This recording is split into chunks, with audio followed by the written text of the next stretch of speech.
I would like to introduce the moderator of this session, Mr. Saurabh Agrawal, Director, Ganganagar Vahan Udyog, Private Limited.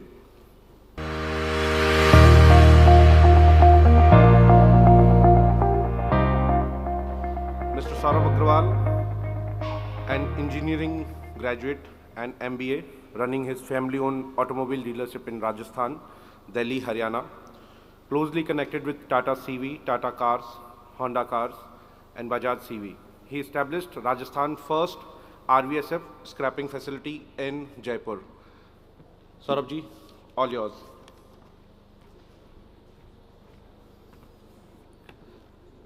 Thank you, Amar. A very good morning to all of you and a very warm welcome to this national workshop on circular economy co-hosted by Niti Aayog and MRAI. To start the session, I would like to invite Mr. Sanjay Mehta, President MRAI, on the dais. Mr. Sanjay Mehta is the President of Material Recycling Association of India and also heads MTC Group, a 5-decade-old business group employing more than 5,000 people. MTC Group has business activities in dealing with ferrous, non-ferrous scrap, ferroalloys, iron ore, cooking coal, manufacturing of steel billets, rebars, structural steel, and copper tubes. Welcome, sir. I would also like to invite Shri Amit Verma ji, Director, Niti Aayog. Sir currently serves as Director at Niti Aayog in Green Transition, Environment and Climate Change vertical, and also Economics and Finance vertical. Previously, he has worked at Niti Aayog in diverse verticals like Trade and Commerce, Disinvestments, Strategic Economic Dialogue, G20, Circular Economy, and Energy with focus on renewable and green H2. Welcome, sir. Now, I would like to invite Shri Naresh Pal Gangwar ji, Additional Secretary, Ministry of Environment, Forest and Climate Change.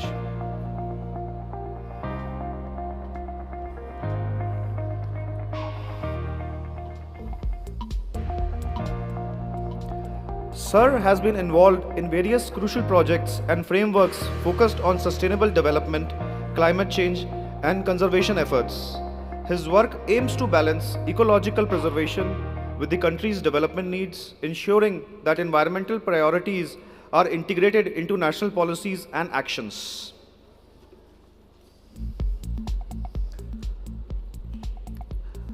In order to start this workshop, now I would like to invite Shri Sanjay Mehta ji to give the welcome remarks.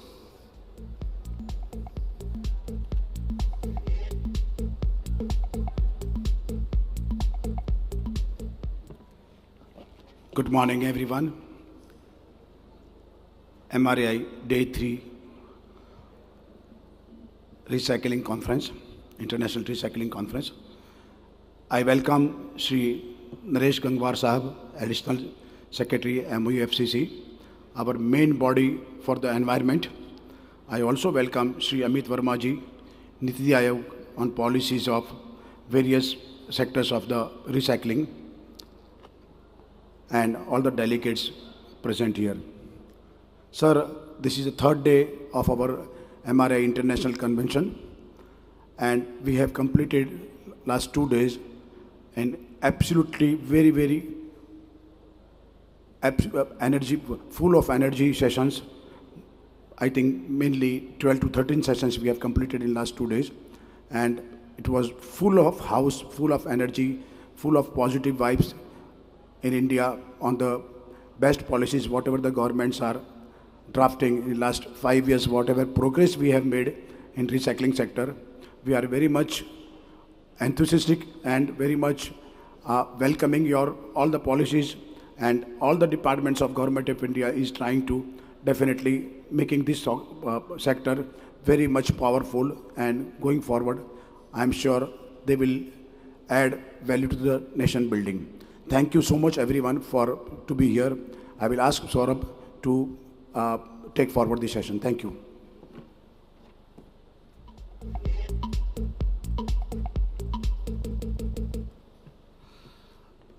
Thank you, Sanjay ji.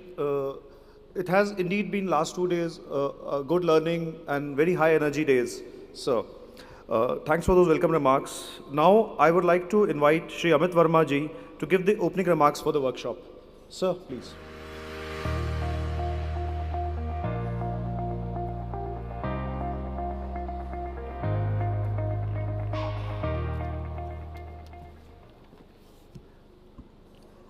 Yeah, thank you so much for inviting me to the dais and introducing about this workshop.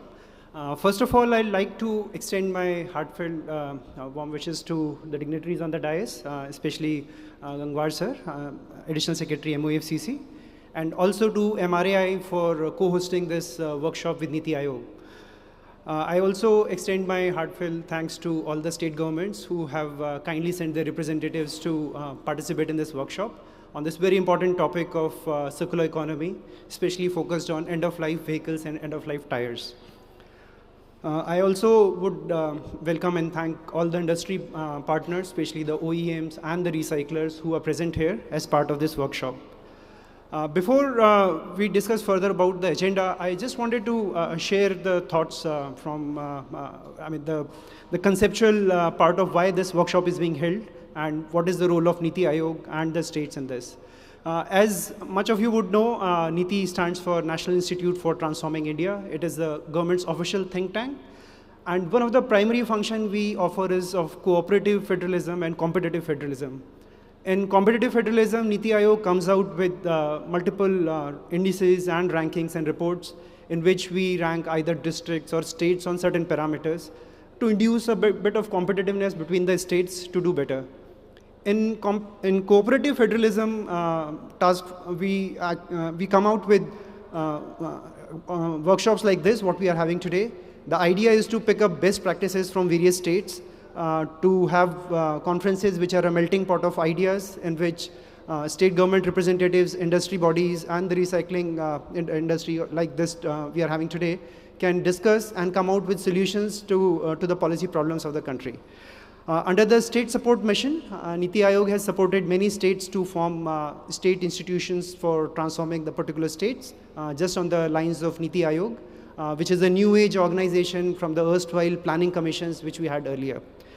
So in that gist, this workshop is being held in the field of circular economy, and that's why we are meeting today. So thank you again to everyone for participating here. I'm sure people who have been involved in this circular economy sector are well aware of the role which Niti Aayog has played in the field of circular economy. We have worked quite hard since 2021-22 when we came out with reports on 10 different sectors related to circular economy. They were focused on multiple things like solar, industrial waste, agriculture waste, gypsum waste, hazardous waste, e-waste, ELVs, the end-of-life vehicles, end-of-life tires, scrap metal, and lithium-ion batteries. Multiple reports and action points were produced as a part of those efforts in 21-22, and various ministries were allocated tasks as far as in the form of action points with certain timelines to achieve the circularity in various work streams. Of late, last year, our respected CEO did offer us an opportunity again to work in this area. And the idea this time was not to produce a bare policy document, but to interact continuously with both the industries, the OEMs, the recyclers, as well as the state governments and the stakeholder ministries, so that we can come out with policy solutions related to the critical issues, including taxation, policy levers which will revolutionize this, the financial mechanisms with which we can make this industry viable, and so on. So in that gist, we again focused on 5 areas which we are currently working in, and which we have active working groups within Niti Aayog, which has both stakeholder ministries and the industry partners. And they are the e-waste management, the end-of-life vehicles, the end-of-life tires, scrap metals, and lithium-ion batteries. For these, we are having 2 consultative workshops today, followed by this inaugural session. We'll have the first discussion which will happen on end-of-life vehicles, followed by a post-lunch session on end-of-life tires. Both of them are very important considering the number of vehicles which are increasing, the environmental issues which are there with running of old vehicles, the safety issues which come with running of old vehicles, and the concern which is there at the topmost level in terms of reflecting a good infrastructure with a modern fleet as well. So with that idea, these working groups have been formed, and we're working on that. I would also like to thank MOEFCC for taking a very important and leading role in establishing the recycling and the circular economy framework in India. The EPR's framework, which has come up in India, I think it's second to none in the world. It's a very unique and very innovative market-driven mechanism, which is going to revolutionize the recycling industry.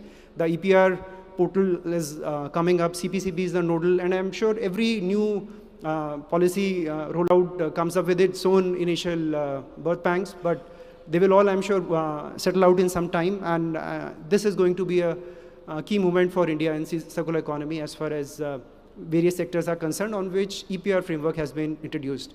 Not only what has been introduced, there are many other thoughts in pipeline, which I'm sure our chief guest for the day would share with us today, with the audience.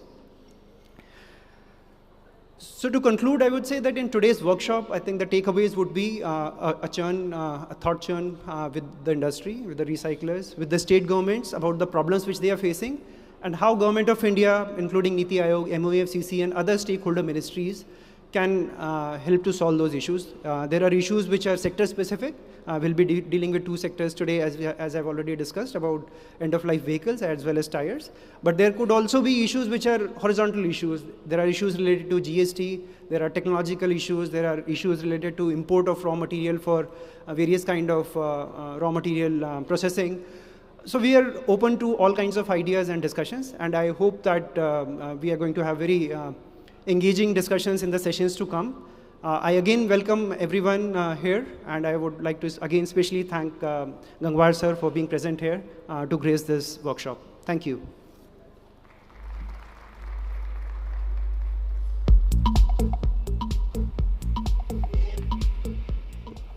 Thank you, sir. Thank you for sharing how NITI Aayog is instrumental in bringing the best practices and the policies to make our country a very strong economy around the circular economy concept. Special thanks to you, sir, for co-hosting this workshop with MRAI. Your participation and guidance is a big encouragement for all of us at MRAI as well as the industry. Now, I would like to call upon our chief guest to address the gathering. Please, Shri Naresh Pal Gangwar ji.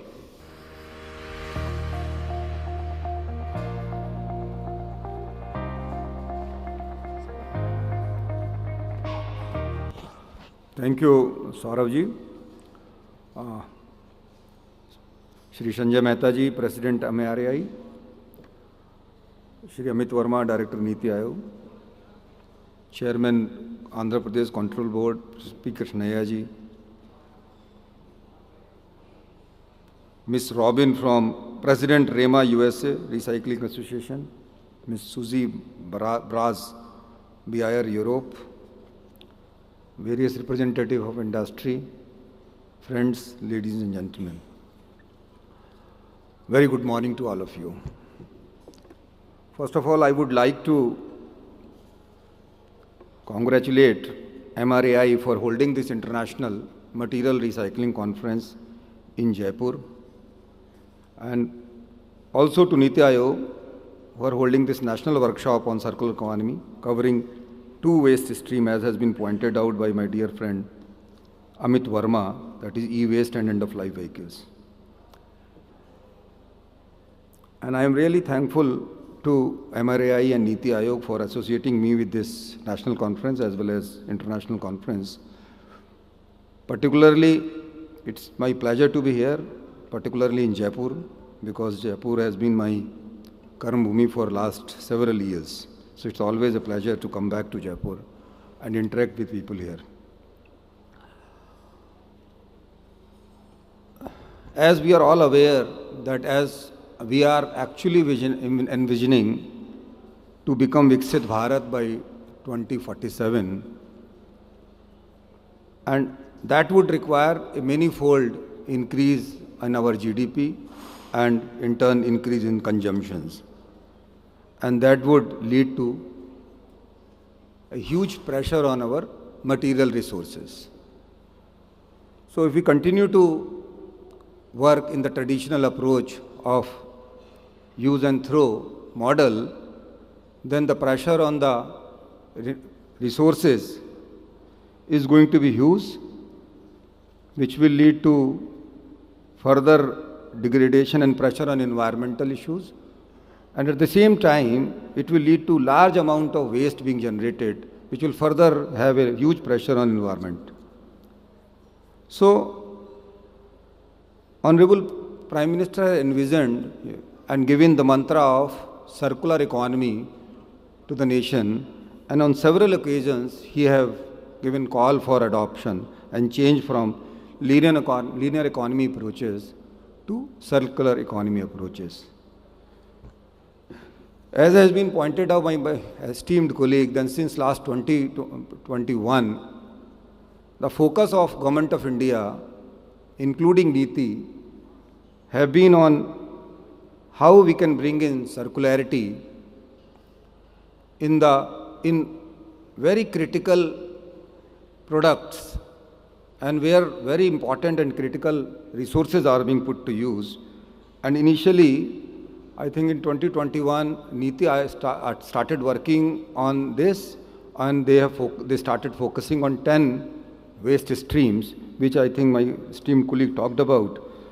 And then they came out with several reports through the working groups they had set up, which basically gives a roadmap for the country if we really want to switch over from linear economy approaches to circular economy approaches.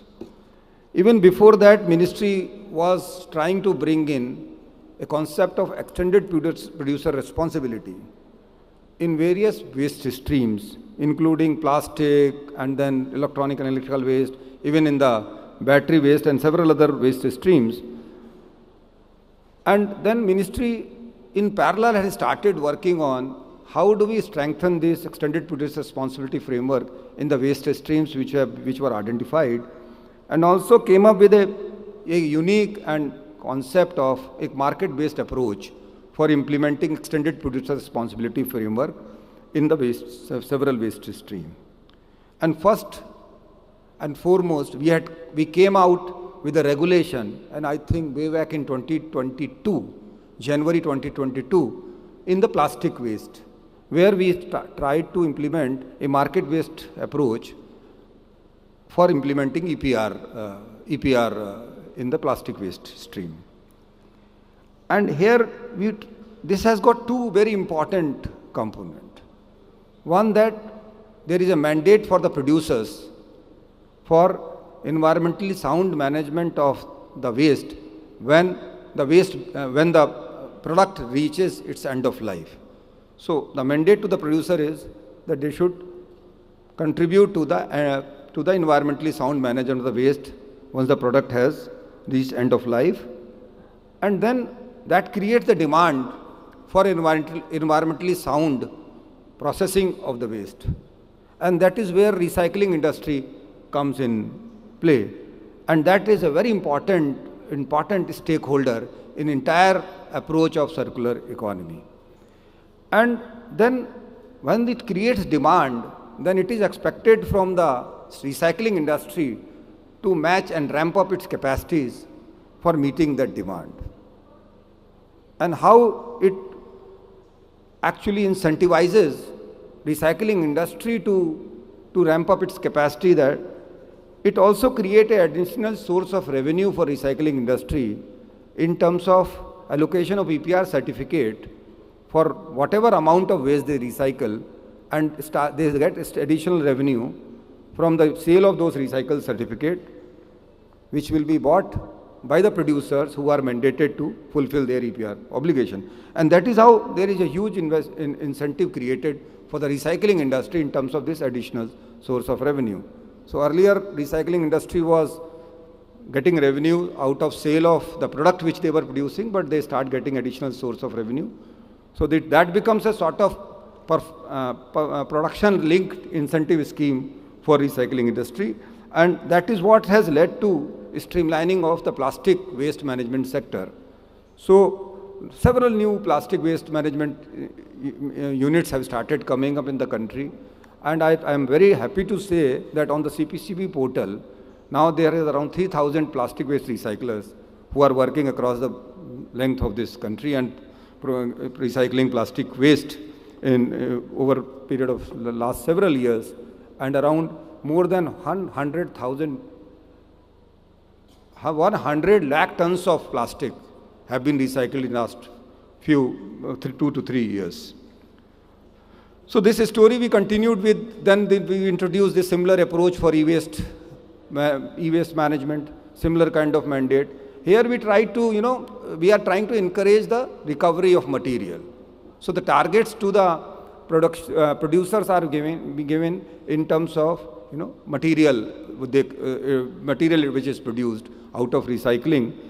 And that is how we are trying to concentrate on the recovery of material from e-waste. And we are all aware that how much value can be extracted if the e-waste material are properly recycled with efficiency, and how it can solve the problem of critical minerals and other important metals which are already in shortage here, and how it can reduce the pressure on virgin materials extraction, etc.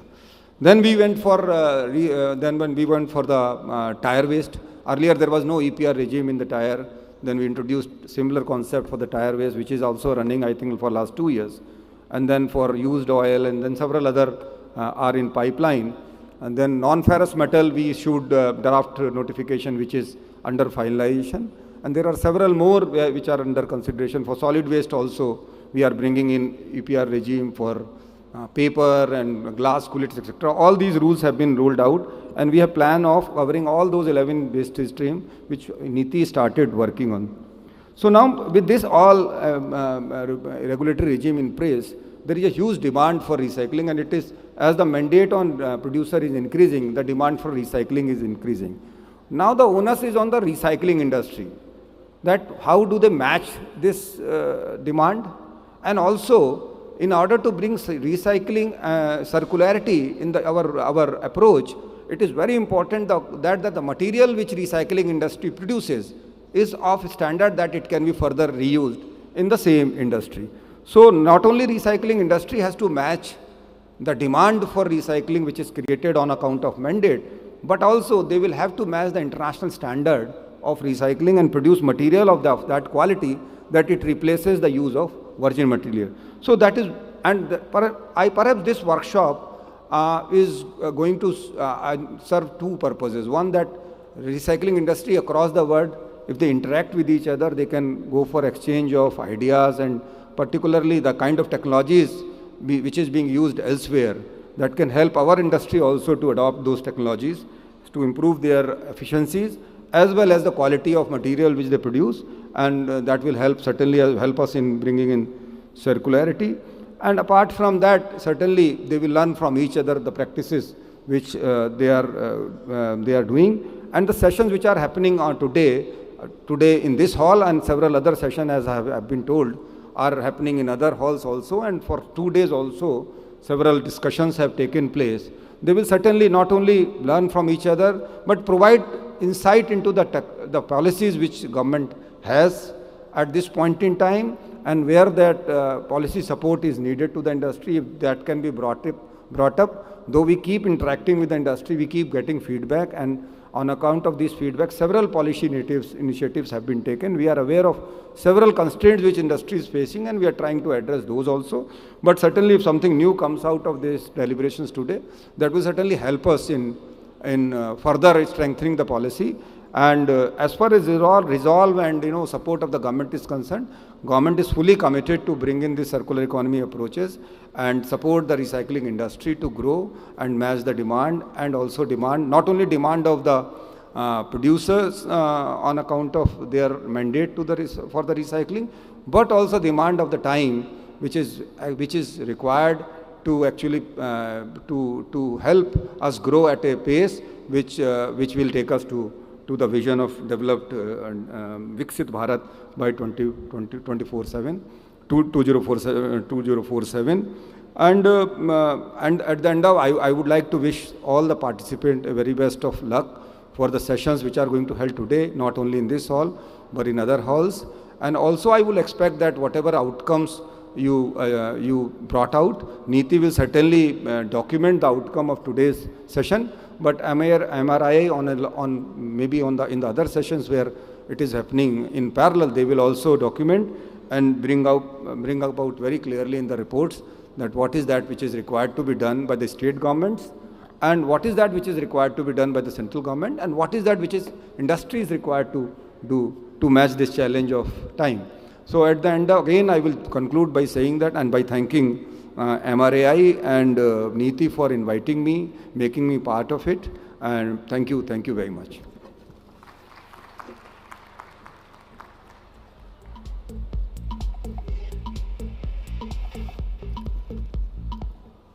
Thank you, sir. Thank you for those insightful words. As you rightly pointed out, that EPR regime is a very conducive policy which is attracting a lot of investments in the area and also holding producers responsible to get the material recycled. And as you rightly said again, that it is a responsibility of us as responsible recyclers to match not only quantity but also the quality of recycled material which can be used in our industries. Thanks, sir, for those insightful words. Now I would like to request Shri Sanjay Mehta ji to felicitate our speakers, eminent speakers, Shri Naresh Pal Gangwar ji.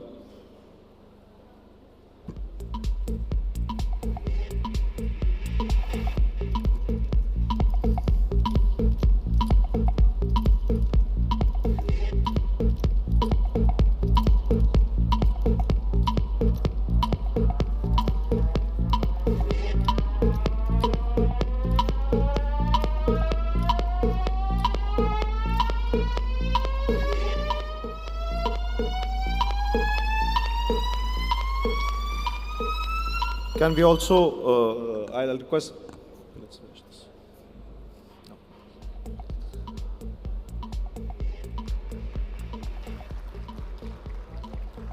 I'll request Mr. Sanjay Mehta ji to also facilitate Shri Amit Verma ji.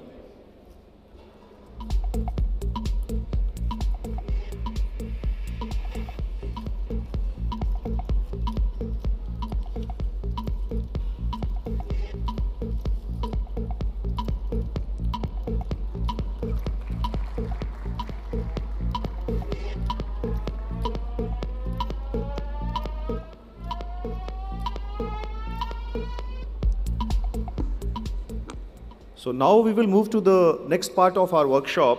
I will start with the session on end-of-life vehicles. But before that, I will request our speakers to please take the seat in the hall. Thank you, sir.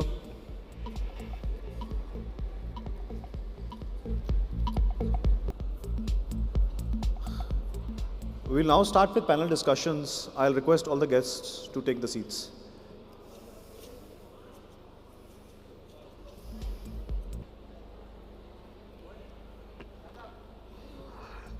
As a part of workshop, we now have two panel discussions. The first one will be on end-of-life vehicle, revamping for green sustainability, and second one will be automobile circularity and carbon credits market. To start the first session, I would like to invite the panelists. Mr. P.K. Banerjee, Executive Director, Society of Indian Automobile Manufacturers.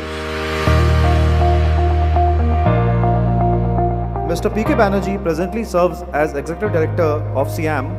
SIAM works towards supporting sustainable development of Indian automobile industry with the vision that India emerges as the destination of choice in the world for design and manufacture of automobile. Our second panelist is Shri Vijay N., Member Secretary, Rajasthan State Pollution Control Board.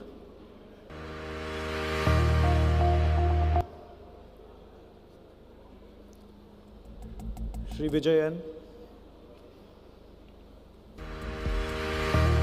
Sir Vijay is Member Secretary of Rajasthan State Pollution Control Board with a strong background in environmental governance. Sir plays a crucial role in managing and overseeing the implementation of environmental policies and regulations within the state. Welcome, sir. Now I would like to invite our next panelist, Sir N. Subramaniam, Scientist at HSM Division of MOEFCC.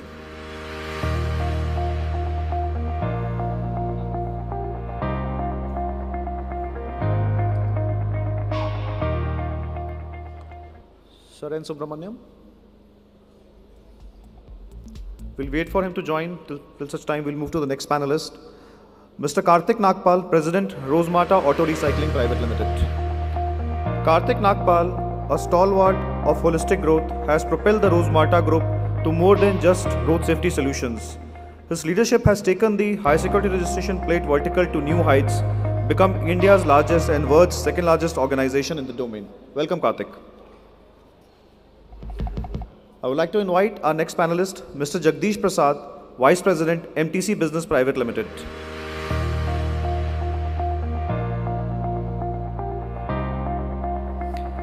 Jagdish Prasad, an MBA from Indian Institute of Foreign Trade with over 20 years of experience in recycling industry in India and abroad.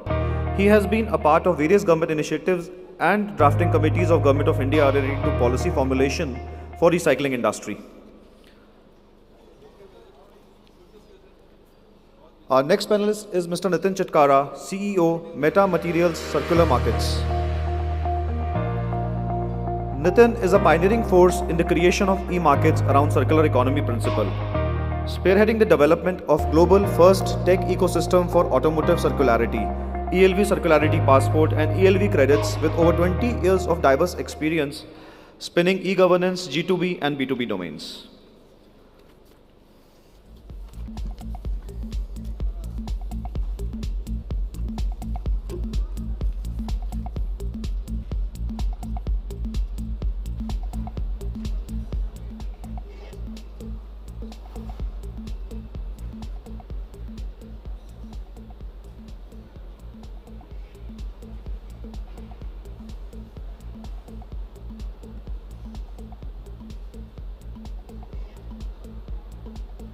Start the panel discussion, I would like to start with Mr. P.K. Banerjee. Sir, this ELV policy has been in force for the last 2 years. So what is SIAM's view on the progress of the policy, sir? Very good morning and thank you very much for giving me this space to articulate auto industry view on the very important subject of national importance and of course the global priority. The prior session, Mr. Amit spoke about that our policy framework is none other than the best in the world.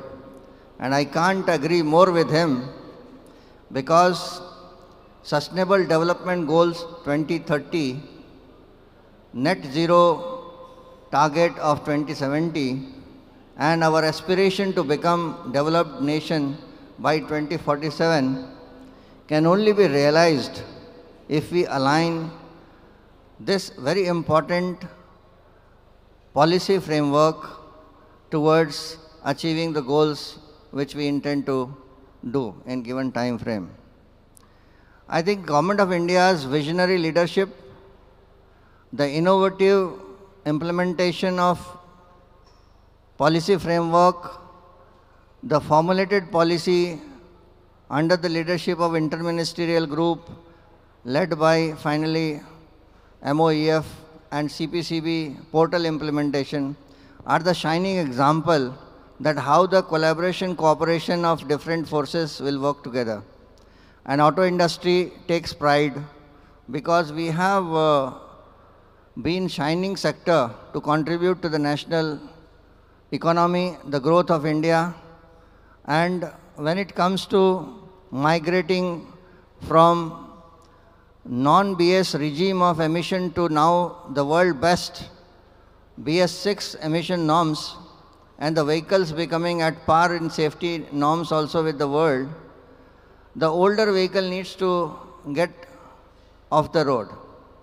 And this fleet modernization program, which was the part of Mashelkar Committee's first auto fuel policy report, indicated that fleet modernization must be done, but in a democratic India where we could not mandate retirement of vehicles, number of committees have been formed, but we failed to do so because of the democratic way we function. Even in Bombay High Court order last month, we have been told to get rid of the old vehicles, particularly the diesel and petrol. So committee has been formed and we are hopeful that we will be able to get rid of this. So the question which you are raising, that how this EPR framework or the recycling priorities Government India has formed, I think we are completely aligned, we support and we take pride that such a beautiful regulations, standards have been created for the 6 regimes, including e-waste, battery, plastic, tire, engine oil, and of course the ELV. So we are completely aligned and we are very happy that such a great moment is happening, and MRAI and SIAM is working very closely together with all stakeholders, and we take this initiative forward in right earnest. Thank you, sir. Thank you. I'll move to Vijay, sir. Sir, Rajasthan as a state has one of the highest road tax incentives across the country to support the policy. How has been the response of the development of this policy within the state, sir? Can you throw some light on that? First of all, good morning to all of you, and thank you for choosing Jaipur as a destination for your workshop. Thanks to MRAI and Niti Aayog for bringing me here. We are doing a lot of good things in circular economy. As you all aware that the first integrated resource recovery park, that is first of its kind in India and probably in Asia also, came up in Tolai, that is close to Jaipur only. So a lot of significant steps we have already taken in this circular economy. And coming to the vehicle policy, as you mentioned about that, the biggest challenge, as he also mentioned, that mandating the people to retiring the vehicle, that is always a big challenge. And discarding or disposing or declaring it as unusable, that is the biggest challenge for, I think, in Indian community. Especially we are dealing majority with the middle class people. I mentioned about just my example. I tried to sold my vehicle some 4 or 5 years back. It was some 13 years old Ford Flare, and the mileage covered was only 42,000. And since I moved from Tamil Nadu to Rajasthan, I tried to sell it.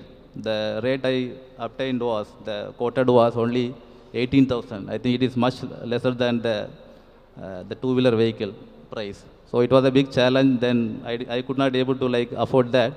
So I opted out that. So even though there is a good incentives given by the government, but still we have to go for a very long time to cover these, because this mandate is only in Delhi and nearby region, where 15 years old and 10 years old is a mandatory compulsion to opt the vehicle, but the vehicle always come out in other districts which can always fly. And the scrapping facilities, RSVP, that is also a big challenge, because we have right now only 3 centers that is close to Jaipur only, and automatic testing center also very limited number. So these are the big challenges, but it is slowly getting momentum. I think in the coming years it will surely get a momentum, and the kind of interest the government is giving towards other kind of waste, so we are also started giving to this end of life vehicle also. I think coming years we will surely get some good momentum in this. Yeah. So, sir, as you know, Ministry of Environment, Forest and Climate Change has recently introduced EPR regulations for automotive OEMs also, and that should act as a big boost to promote the RVSF framework. So, how your department is taking the steps to implement it strongly in Rajasthan? If you can throw some light on that. So we are actually in coordination with the transport department. We have taken recent steps only, and it is in the. We have to admit it is in the initial stage only. So we need to go do a lot of good work in the coming time. Yeah. Great, sir. My next question is to Karthik. Karthik, what I understand, your company has committed a huge investment of around 200 crores to set up about 10 RVSFs across country. What has encouraged you to commit such a huge investment in this area? Good morning, everyone. Thanks to MRAI for inviting me to this platform. And to answer your question, Saurabh, at Rosmata, we are always, committed to bringing positive change to society, and that's what we do with our business as well. And very early on, we recognized the need for circularity and sustainability in the automotive ecosystem. And that's when we, understood the global markets, and we realized that the automotive recycling business is a very mature business across the globe except in India. And we are very confident that in the years to come, India will be a very large market for end-of-life vehicle recycling. And you can see that with the support that the government is giving us, with Niti Aayog, with Ministry of Environment and Forest, with MORTH, with CPCB, all being very receptive to the challenges of the society. And that is why we thought that we should enter this business. And the localized nature of this business in terms of procuring the end-of-life vehicles, you need multiple facilities, and that is why we decided to commit the investment accordingly. So that's great, Karthik. Mr. Jagdish, I think your company has also been in this business for, I think, almost 2 years now. Can you throw light on some operational challenges which your company has faced in setting up and operationalizing this business, and how they can be mitigated also? Good morning, everyone. Thank you, MRAI, for having me here. Actually, from a RVSF standpoint, the challenges are at 3 different stages. Stage 1, when we set up a new unit to manage the plant and the hazardous waste management. And with timely intervention and government support from time to time, we have been able to overcome many of them. There are still some teething issues which I'm sure we'll be able to resolve it with joint cooperation. So earlier, for setting up an RVSF in India, used to take around 7 to 8 months, if I tell you in different states of India. Now it has been trimmed down to 3 to 4 months, if all the documents are in order. Secondly, operationally, right from onboarding the vehicles, KYC, etc., the system was not integrated. But at RTO level, now system is functioning much better than what it used to happen a few months ago. And hazardous waste management used to be a challenging aspect for all the RVSF across India. But there's a clear-cut policy right now, and all the vendors can be onboarded, and the stakeholders can take part in this, so that all these operational issues are taken care of. Other way, I mean, sourcing of an ELV has become a major challenge for everyone. So, and migration of informal sector to formal sector, that is also taking place. I mean, the government is helping on that front as well. So we are looking forward to a better ecosystem in near future. Thank you. So, Karthik, I think as rightly pointed by Jagdish ji, that there is already an informal sector working in this area.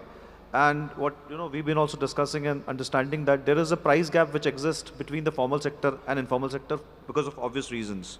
There's also been a discussion around improving the selling of parts from RVSFs which can help bridge this kind of parts gap. Is your company working in this direction? And if you can throw some light on that particular topic. Well, it's no secret that globally as well, the spare parts sales contribute majorly to the bottom line of any registered vehicle scrapping facility. Unfortunately, in India, the infrastructure is not there yet, and we have not been able to sell as many spare parts as we would like to. To improve this, I think there's a lot of work to be done. Firstly, I think there needs to be a set standard for reusable spare parts, basis which we need refurbishers to follow those standards. And then we need a distribution channel, online and offline, for those standards to have wider acceptability of reusable spare parts. Secondly, the GST norms need to be aligned, because they cannot be at the same GST level of the new spare parts. The reusable parts need to be promoted, and the GST rates need to be aligned accordingly. So there's a lot of work to be done in terms of selling spare parts, and I feel the infrastructure around the RVSFs will grow as volumes grow. And I'm confident that is going to happen very soon. Great. Nitin ji, I think your company has been at forefront of, enabling the entire ecosystem around ELVs with use of technology, especially by introduction of DG ELV, which is a core product for trading of, certificates, COD, certificate deposits. So how your company is facilitating these technological improvements to improve the overall implementation of ELV policy in the country? Yeah, thanks MRAI, and thanks Saurabh. As Karthik just mentioned, and we everyone know that currently India is in a very nascent stage when we talk about ELV recycling. And what we observe, the major challenge for RVSF is actually the feed as of now. So, and the reason behind feed is not there because of economical condition of India. We are actually not so rich country as of now, and then most of the population is still just evolving. So nobody actually is willing to give away their vehicles for lower price, what RVSF are anticipating. RVSF generally expects that a vehicle should be given in the metal price or the item which we can recover their price. But for a consumer, they expect that the vehicle should fetch a better value. And government actually have given a really good incentive in the form of certificate of deposit. So first, DGLV is a trade platform, digital asset trade platform, which enables users to trade their certificates if they don't want to utilize or buy a new vehicle. So in last 3 months, approximately 10,000 users actually have taken benefit in a range of 8,000 to 10,000 rupees per certificates, which actually given them a better value. So that is one thing what we have been actually supporting by the way of actually incentivizing the mass or the public through our digital asset trade platform. Another thing is which we are working is around traceability of the material which is being recovered from the RVSF, and which is very important because we understand that data is the fuel. And if we see the fundamental difference between informal sector player or RVSF is actually RVSF are well aligned with the global terms, global norms, and these traceability is the key. Traceability is the important requirement that what material is recovered, where it is going, what kind of emission savings can be taken out from these materials. So as MMCM, we are working in a end-to-end open loop ecosystem where anyone can come in and plug in and utilize this ecosystem for the nation. So I think coming back to you, Karthik, if you have to, probably say top 3-4 challenges which still needs to be addressed by the government to improve, to reduce this price gap and improve the overall development of this industry, what will you actually pick up? I think the number one thing would be a little more stringent action on the informal sector. That is one of the biggest reasons the price gap exists. The informal sector is not following the environment-friendly way of recycling. They are not following the AIS 129 standards of what spare parts to sell. They are not paying the statutory dues like GST, etc. And that brings them a very big unfair advantage when they can offer a price that is way higher than the organized players. I understand the government wants to, collaborate and integrate the informal sector, but currently the informal sector is extremely disincentivizing to the formal sector. That is one of the biggest things that will help us bring down the price gap.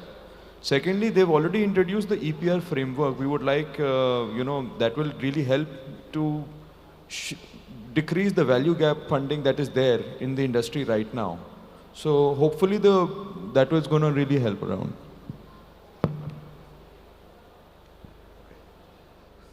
Thanks, Karthik.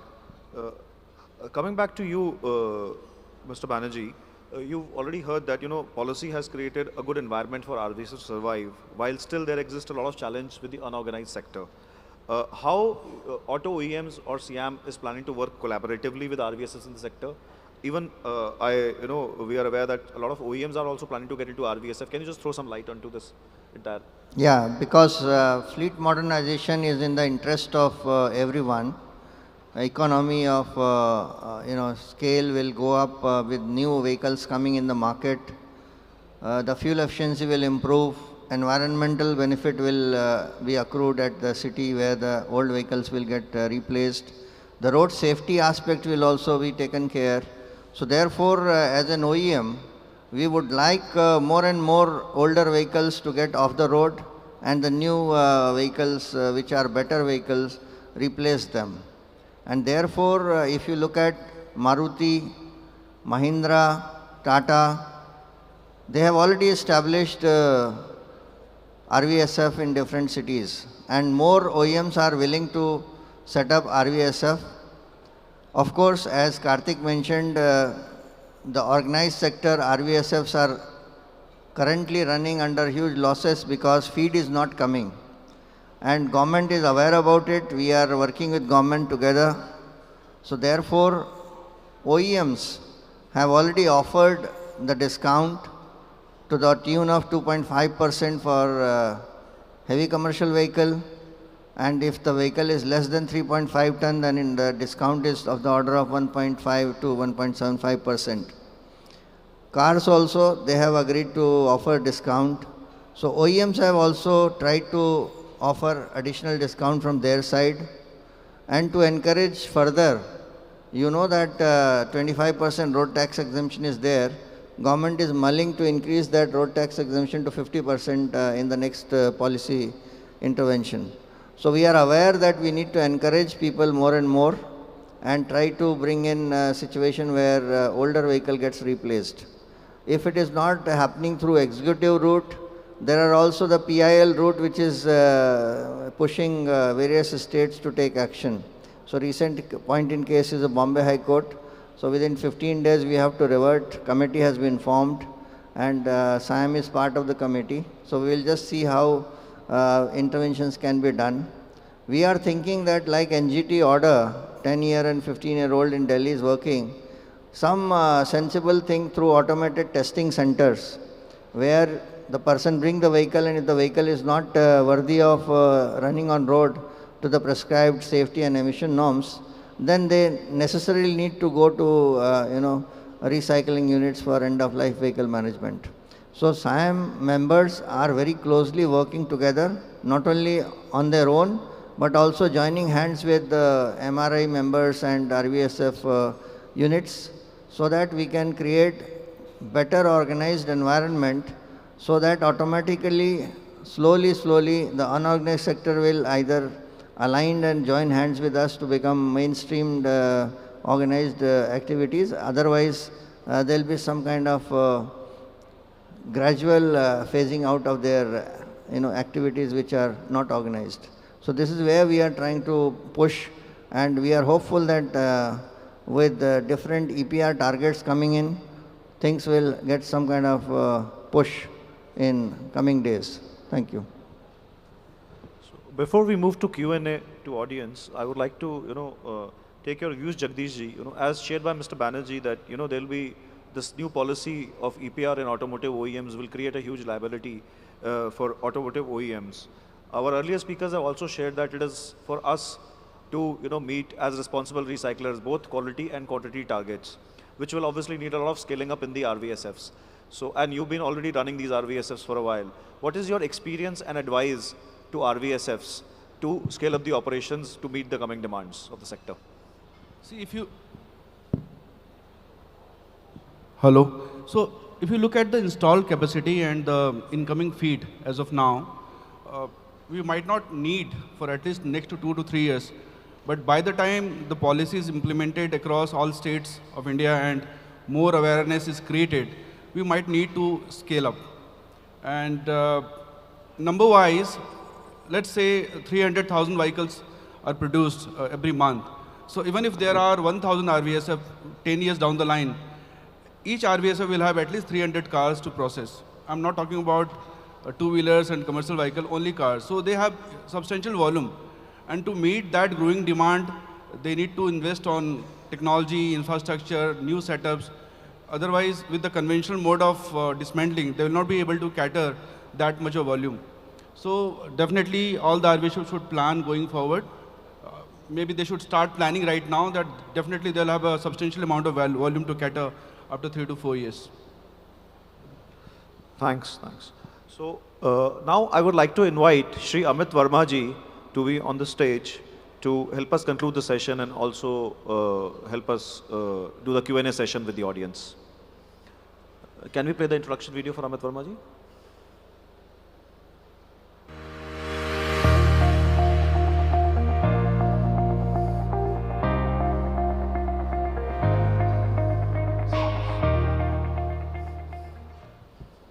Thank you so much for moderating this session, and to all the fellow panelists here at the stage. Thank you so much for agreeing to come to this important workshop and sharing your thoughts. The only reason why I wanted to be back on stage is about the thing which I had said in the introductory session about the importance of states and the problems which they are facing and their own participation today here in this important workshop. So before we begin the question and answer session directed towards the panelists and what they have shared with you, my request to the state was that despite all the policy initiatives which we take at the Government of India level, the role at the ground level execution, I think the importance of state is I mean, it cannot be oversaid. Whether it is the establishment of automatic testing stations or the RVSFs, or the role of SPCB in making sure that the environmental norms are formed, or the transport commissioners who would make sure that all the RVSFs are disposing of the vehicles in the zest in which it has been defined in the various rules. I think the role of the state governments is very, very important. So I would like to open the floor with that comment to the participants here, and I would especially encourage the state participants to kindly share with us the challenges which you are facing, any improvements which you think are required in the policy framework right now, which are becoming a problem or a bottleneck for you. So with that, I think we can request the audience to kindly share their questions if they have any. Yeah. So can we have some mics if any of the audience has any questions?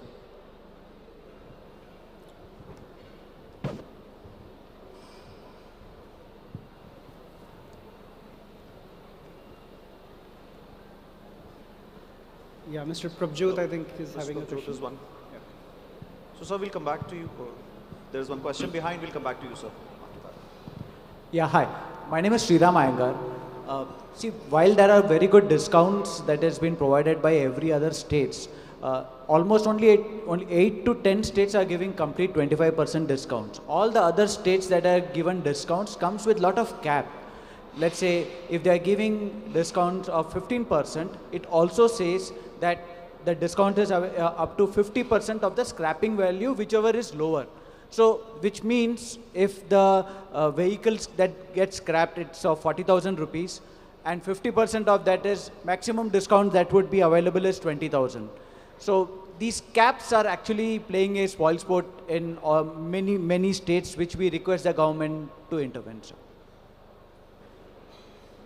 Can you also tell this question was directed to whom? Let me take this question. Yeah. I think it's a very important observation you have.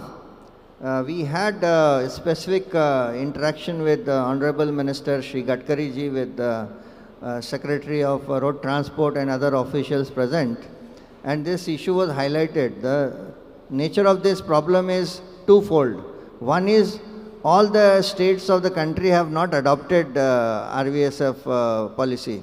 So that was first. So almost 8 or 9 states have not yet adopted. And those who have adopted have this kind of problem what you have highlighted. So when we brought this to the notice of the minister as well as the secretary, then obviously the answer was that we have a concurrent constitutional framework where transport resides in concurrent list. It's not in the state or it's not in the center. So therefore we have been advised that wherever we have the influence along with MRAI, so for example we have been told that if we have to convince Tamil Nadu state government, then through our major OEMs like Ashok Leyland, Renault and others, we should convince the state authorities that they should be more compliant to the national policy framework. So that's how we have been told that cajole, coax and try to convince the state government, because there are some state government, they have a fear of loss of revenue, or, which is not justified, but still there are hesitations. So I think together with MRAI and stakeholders, because I know MRAI members have more influence than the OEMs, to the state government. So maybe together we can influence and align and convince them so that the policy framework become more favorable to the fleet modernization. Thank you. And to add to that, I would also like to share with you that the policy lever which Government of India has used for this uniformity and probably loss of arbitrage which we can create, I mean, we can say in that terms, is the capital subsidy scheme. It was envisaged in 2022-23 first. The outlay was about 2,000 crores. The next year it was 3,000 crores, and this year I think it has further increased. For a couple of years in the initial phase, the idea was this, to give incentives to the states for the perceived loss of revenue and the money to buy new vehicles, especially for the government sector. Which all the levers for paying that money was to have a uniform mechanism for giving discounts. You'd also be happy to know that since the response of public, the privately owned vehicles has not been what we had envisaged, recently a new concept has also been brought where the discount would now be linked to the age of the vehicle. So if you scrap a Bharat stage 1 or stage 2 vehicle, the amount of discount instead of 25% would probably be 50% if I remember it correctly.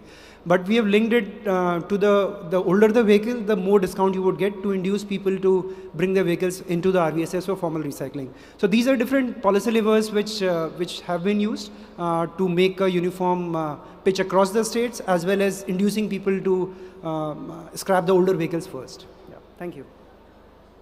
Mr. Prabhjot, yeah. Thank you. Yeah. Wonderful to hear from you. The question goes to both the regulators and the policymakers, both sitting on the dais. Yeah, that's everyone here. That's why I took the advantage. And, you know, very aptly said that informal sector plays a very, very important role in the system. Congratulations to both the policymakers and the regulators for bringing in n number of guidelines and being implemented and also implementable. The question is that how do we see, and we cannot get rid of informal sector, it's across all the 11 sectors which Niti did. What is it that we are making efforts to bring inclusivity of this informal sector within the spectrum of sectors where they are playing a big role? Vijay sir, would you like to take it? We can't get rid of them. Very difficult question actually. And informal sector, like any other waste, if you call about the e-waste or any waste, it's always a big challenge. And every sector has its own challenge, and bringing them into formal sector, because they sometimes even it is felt that that sector is also functioning well, but we can't like leave it like that. And even for example e-waste, the majority of these, even though a lot of recycling units are created in the state over the last few years, and we have our own e-waste policy also, but still the challenges are there. Similar to any other waste, this is also another challenging sector, I think. And scrapping facilities also very limited in our number, only 3 right now in our state. And our focus is mainly looking into that, how like our rules and regulations are enforced into that. I think we need to like work on this, how to like bring this informal sector into this formal sector. Really, it's a big challenge, and ready to take all your like suggestions to bring them into the formal sector.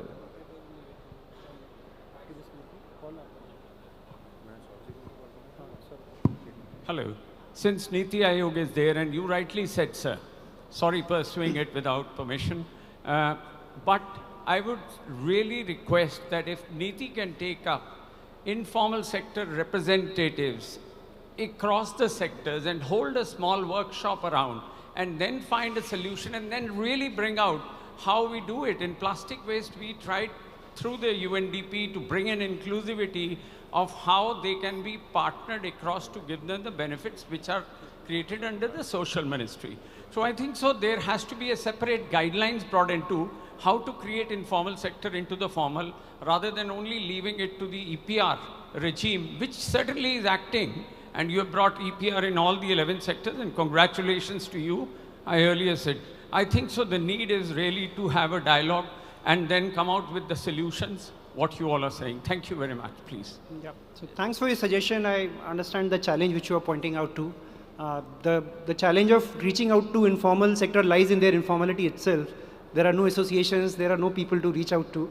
So, but I mean, that has been a part of our engagement, definitely. Yeah. Sir.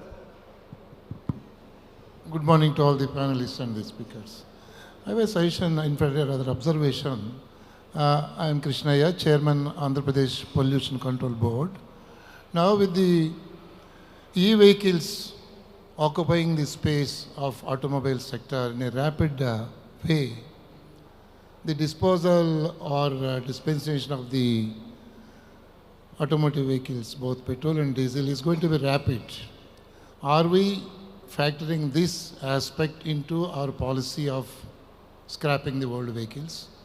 Since the numbers are going to be too large to handle this kind of disposal of such vehicles, the infrastructure should be equipped to handle that kind of scrapping activity to be done in the days to come. Thank you. Thank you, sir. I'll take this question for now, and then, yeah, you please go ahead if you'd like to.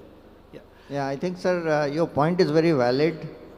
But looking at the Delhi experience, where NGT order was to get rid of the 10-year-old diesel vehicles and 15-year-old petrol vehicles, around 2.5 lakh vehicles were deregistered, but none of them came to RVSF.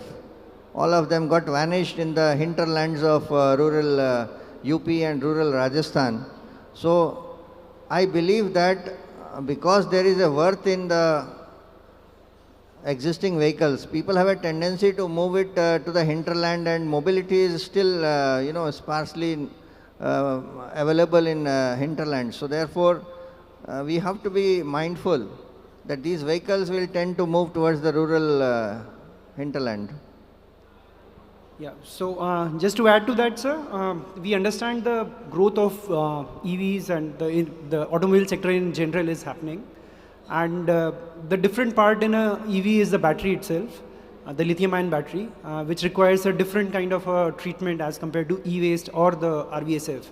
So in the 5 sectors which I mentioned earlier, lithium-ion battery is one of the important work streams which we are working on currently. And as I shared with you in our discussion that before the end of this financial year, by March, we are going to come out with a framework to deal with that as well. If you look at the growth area, currently much of the lithium-ion batteries are coming from consumer electronics. But by 2035, we expect almost about 70 to 80% of our batteries in lithium-ion to be coming from the electric vehicles themselves. So it will become a very important chunk of what we need to do. And lithium-ion batteries with the challenges we have in terms of lack of most of the minerals, the rare earth metals for those manufacturing, and also the government's effort to come out with PLIs for ACC, the advanced chemistry cell batteries. I think all that will come together in another decade or so when we have a vibrant EV ecosystem, the old batteries going into our recycling units and also going further for manufacturing again through a recycled content being made mandatory in those manufacturing. So all that will establish, but currently it's a system which is just evolving. So a long-term vision is required in that. Thank you. So I think we are out of time now. I'd like you to conclude the session, please. Thank you. And after we conclude this, my request would be to all the participants from the state to kindly join us on the stage for a group photograph. Thank you. Thank you, sir. Thank you all the panelists for a great discussion. Now I would like to invite our Senior Vice President MRAI, Mr. Zain Nathani, to join us on stage to felicitate all the panelists.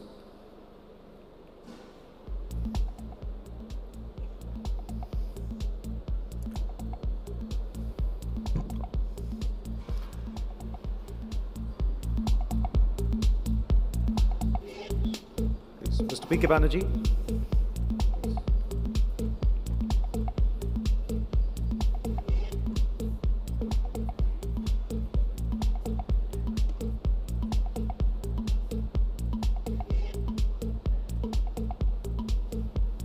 Mr. Vijayan.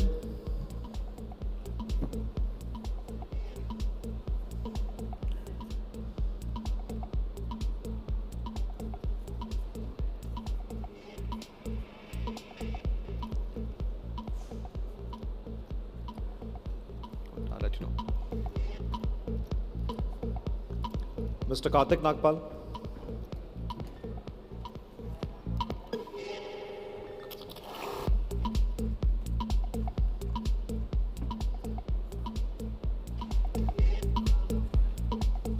Mr. Jagdish Prasad.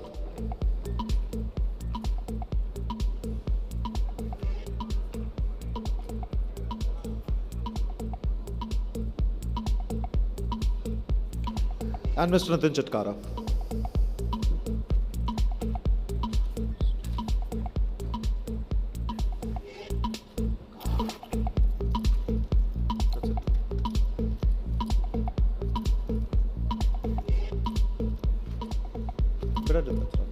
It's all.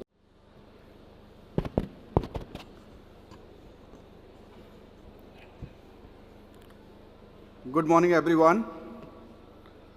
My name is Jagdish Prasad. On behalf of MRAI, it's my pleasure and privilege to welcome you all in the second session of Automobile Circularity. As you are aware, automotive industry is embracing circularity and carbon credits to address its environmental impact. At the same time, government bodies are also gearing up to build a strong vehicle circularity ecosystem. We already had one system of vehicle circularity, and the second session will focus more on decarbonization along with circularity. So I've got the list of panelists for the second session. All of them are distinguished speakers and have immense knowledge and experience on the subject. So with your big round of applause, let's welcome them on the dais for this panel discussion. Mr. E. Rajiv, Executive Director, International Automotive Center of Excellence.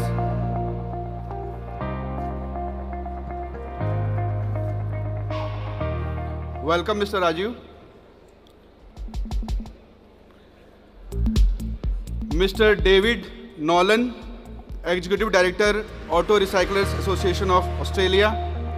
Welcome, David.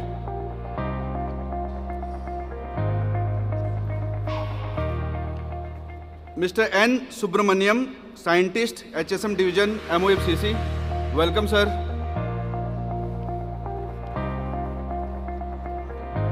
Mr. Brian Nope, General Manager, ADREM.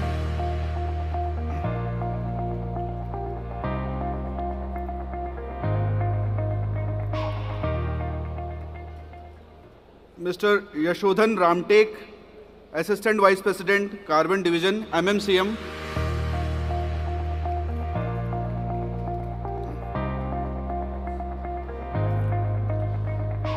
Mr. Lawrence Pinto, CEO, Odisha Steel Metallics Private Limited.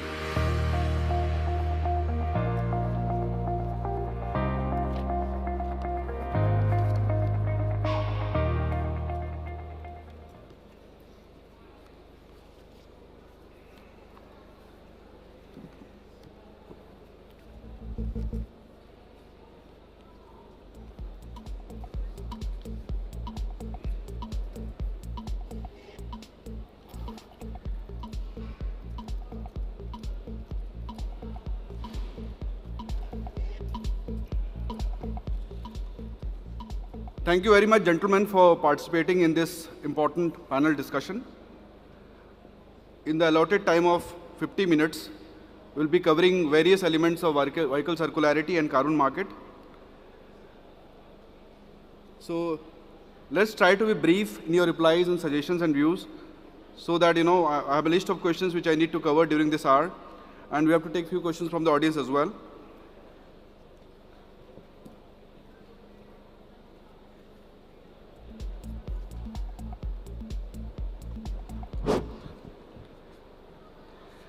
So let's commence our discussion with opening remarks from each one of you. I would like to open forum with Subramaniam sir. Sir, nowadays we come across many buzzwords: reduce, reuse, recycle, sustainable development, clean air, clean environment. Why this circularity thing has become so important in today's time, especially in a country like India? Do you think the time has come where we have no choice except to go with circular economy? Over to you, sir. Thank you.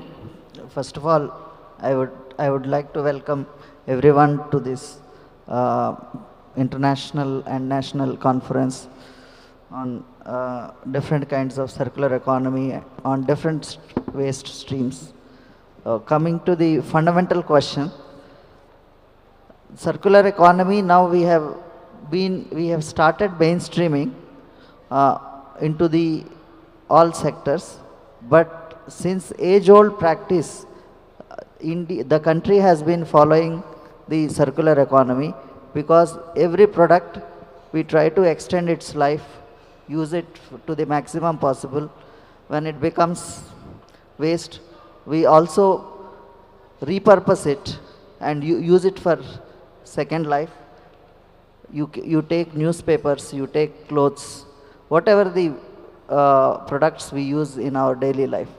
So now the circular economy has become so important because several of the wastes generated by us are going to landfills. Now there is a limited natural resources available, so it is the time for us to recover the materials available in the waste. So waste, we have to maximize its benefits to the extent possible, and then use them and put it into the fresh products, so that the sustainability that we talk about, that is going to give us some benefits to ensure sustainability on natural resources and to give it to our future generations. Coming to the end-of-life vehicles, you use several words on our reuse. So in terms of end-of-life, we use another word, scrapping. So that is also added now into the list. Thank you, sir. Very well said. And I'm sure India is evolving in terms of recycling. And we are migrating to a new culture, new practices from a linear approach to circular approach. So I would like to take now European perspective. Brian, so this question is addressed to you. What's your views on circularity in general, not only vehicle circularity, in general? Well, let's say circularity, to have a real circular economy, what is important is that you have to look at all stakeholders. You need to look at the producers. Producers have their responsibility, the users, and also, in our case, the recyclers. That's why we are here today. For the producers, what is important is that, of course, they design also for recycling. To have real circular economy, they need to integrate recycled materials, because if there is no market for the recycled materials, then of course it will also not be developed. But they also need to design for recycling, especially in ELVs. I know it's not only about ELVs, but especially in ELVs, what we see is a lot of composite materials, a lot of difficulty recycle materials, a lot of PVC, which we cannot handle at the moment, foam rubbers, etc. So there is a big responsibility for the producers. For the recyclers, of course, there's also a responsibility. They need to integrate the best practices. They need to innovate so that they also recycle more, that they make sure that everything is being reused or recycled. And then, of course, the end users, they also have a responsibility. We do not want to throw everything on them, because it's not because you're an end user that you have to feel bad. But collection is very important. Things have to be collected in the wrong way. And that's why it's good to incentivize. For example, in the previous discussion, you were also talking about incentivizing the people to bring back their ELVs. So if you give an amount of money for their old car, then they will be happy to bring it. So that's a big difference. And I think those are the points important for a real circular economy. Very well said, Brian. Thank you very much. In fact, this EPR thing has come in to promote recycling as well as to incentivize the recyclers. So Subramaniam sir is here. I mean, I've been in various drafting meetings with him. And government has done really well in this connection to bring EPR on auto EMs recently, which are not only boosting the industry, but also encouraging other players who want to venture into this segment. But and one more addition to this is carbon, carbon credits. So with us, we have today Mr. Yashodan. He is heading carbon department of MMCM. He has good experience in carbon credits. But Yash, do you think reducing carbon footprint is our combined responsibility, or it should be left only to the producers? What's your say on this? Hello. Thank you, Jagdishji, for taking this important topic of carbon. Whose responsibility is carbon? Who pays for the carbon and who suffers from carbon? But as we know, transport sector is one of the largest contributors of CO2 emissions in the country. We see that around 13 to 14% of CO2 emissions come from the transport sector, out of which from the passenger vehicles, it is around 40 to 50%. From the buses, trucks, it is 40 to 45%. So we know that OEMs have a responsibility, but at the same time, it is the users who are also responsible for their older vehicles. We know for the fact that the older vehicles are more polluting. They have more emissions. So it is very important. Apart from, so like for OEMs, there is EPR, they have to take back the vehicles, but at the same time, the owners also have to be sensitized and made aware that the old vehicles are more polluting. We have seen what Delhi's AQI is, and it is not a case only with Delhi as a city now. Most of the cities are facing the same challenge of pollution, and where these old polluting vehicles are a big contributors.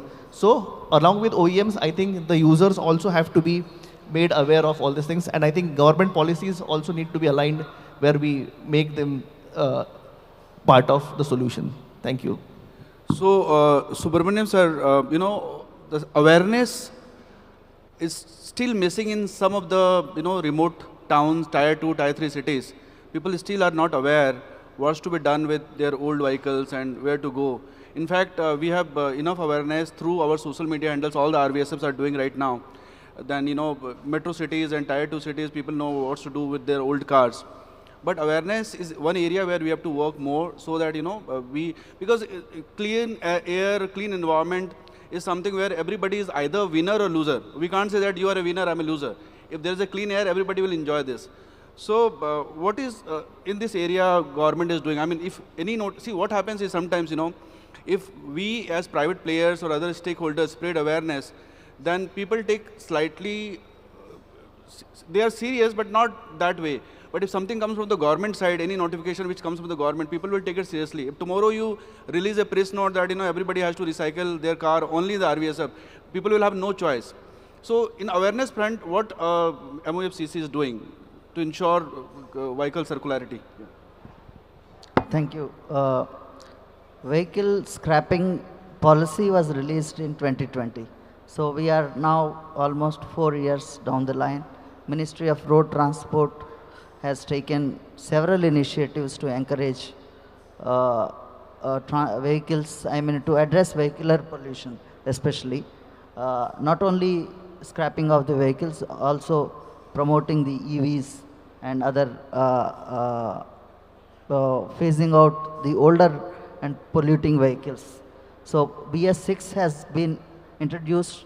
Now it takes care of majority of the pollution unless the contribution of the vehicles in a particular city is very high, then we should go to EVs in a big scale. Otherwise, BS6 largely addresses the vehicular pollution. And similarly, Ministry of Road Transport released several advisories, notifications in a different things to promote EVs. They say if you want to buy an EV, so certain incentives are given. If you want to deposit COD when you go for a new vehicle, you will get a tax exemptions, motor tax and the registrations. There are some subsidies given. So, and Ministry of Heavy industry also provides some subsidies on EVs. So all these, and Ministry of Environment recently has notified end-of-life vehicle rules, which mandated the OEMs to mandatorily scrap the vehicles that were put in the market several years ago. So all put together, how much the customer is getting benefit in terms of if he goes for a EV, what is the benefit if he wants to deposit the old vehicle and wants to purchase new vehicle, what is the cumulative benefit from the government in terms of tax benefits, in terms of the discounts OEMs are going to provide. So that needs to be consolidated at one place and to be disseminated to the public in a large scale. That requires a coordinated efforts, not only from the government, from all the stakeholders, the OEMs, the recyclers, and the government, the state governments, everybody has to play their role. Thank you. Agree, sir, because all the stakeholders should come forward and join hands for this business potential. So I'm now coming to Mr. Lawrence Pinto, who is running an RVSF in Gurgaon. Mr. Lawrence, tell me in a city like Delhi, how much impact you think vehicle circularity can make? Thank you for MRAI for inviting me first to this event. I would say Delhi has got an estimated ELV volume of around 10.5 million vehicles if you take Delhi and NCR together. Now, I would also like to put here, when these vehicles, if come to the RVSFs, they have got a huge recycling potential. All the materials, we recover approximately 90 to 92% of the vehicle by weight when it comes to the RVSF, considering RC weight. Now, this is a huge resource that can come back to recycling, whether it's the steel industry, for aluminum and various ones. It costs much less to recycle these materials rather than go back to the ores. Now, in a city like Delhi or Delhi NCR, recycling the old vehicles will naturally bring in new vehicles. Now, Euro 6 vehicles have got at least 15% less pollutions than the earlier Euro 4 vehicles or earlier. Now, this brings about three things, benefits to a city like Delhi. Number one, it brings about an opportunity to get a lot of natural resources to the industry. Number two, it results in a cleaner environment for the citizens of Delhi. And number three, very important for not only Delhi, every major city, is that it frees up a lot of locked parking spaces. So people get more land to use for newer and better facilities. I think everything should start with education. So we have with us Mr. E. Rajiv. He is an executive director of IAC. It's a renowned institute. I've been to their facility. It's ultra modern. R&D and Skill Development Center in Gujarat. He's heading that.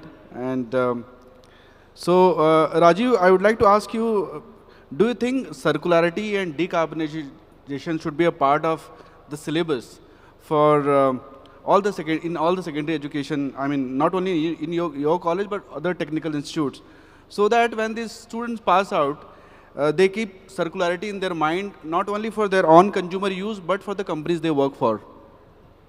Okay,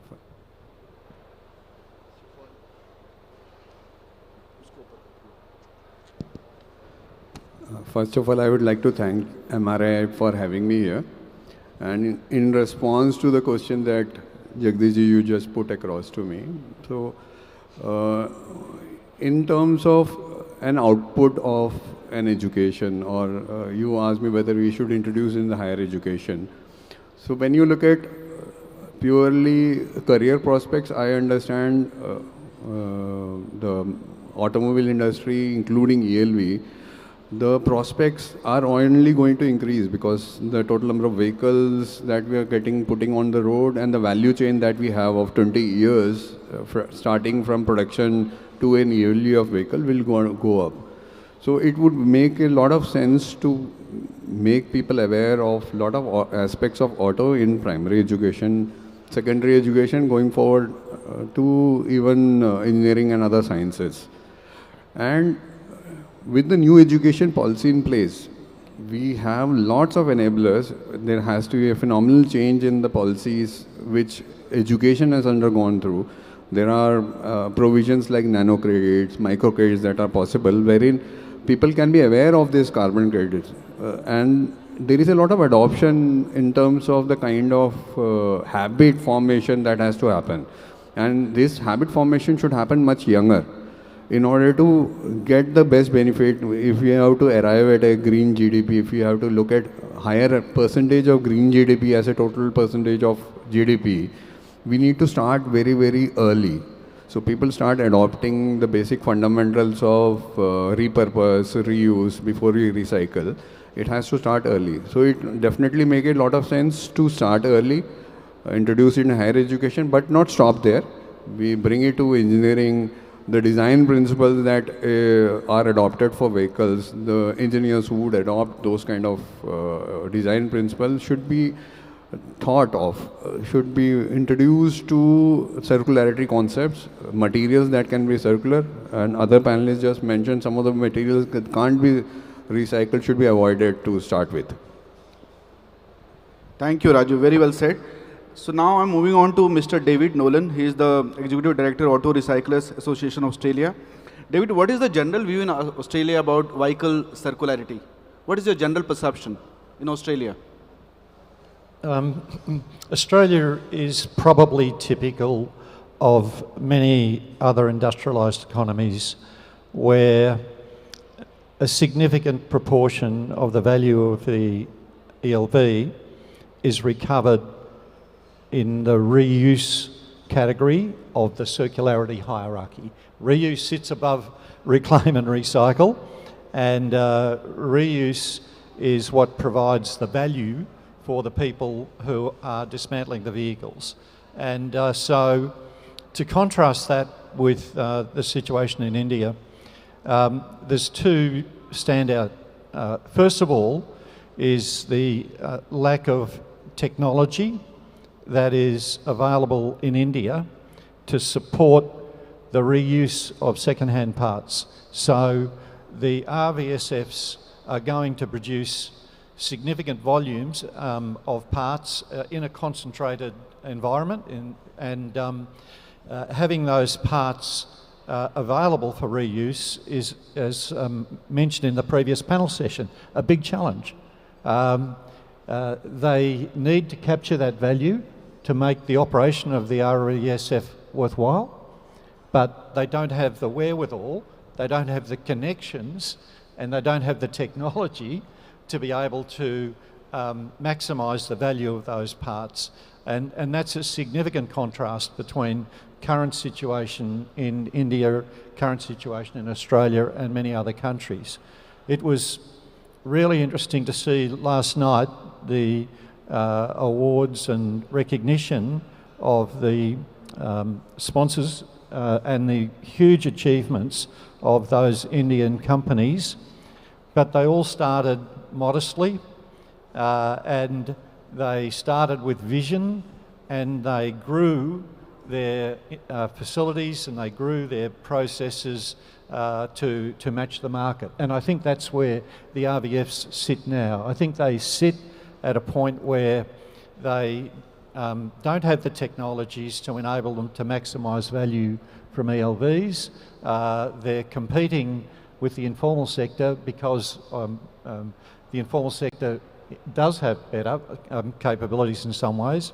So I think the challenge lies around improving that process of accessing markets, and as Mr. Nitin said in the last session, traceability is critically important because that's what enables both the vehicle manufacturers under their ERP responsibilities to account for their achievements, their circularity achievements, but it also provides the foundation for monitoring the second-hand part sales and the volumes of scrap recovery from each vehicle that goes through the RVSF.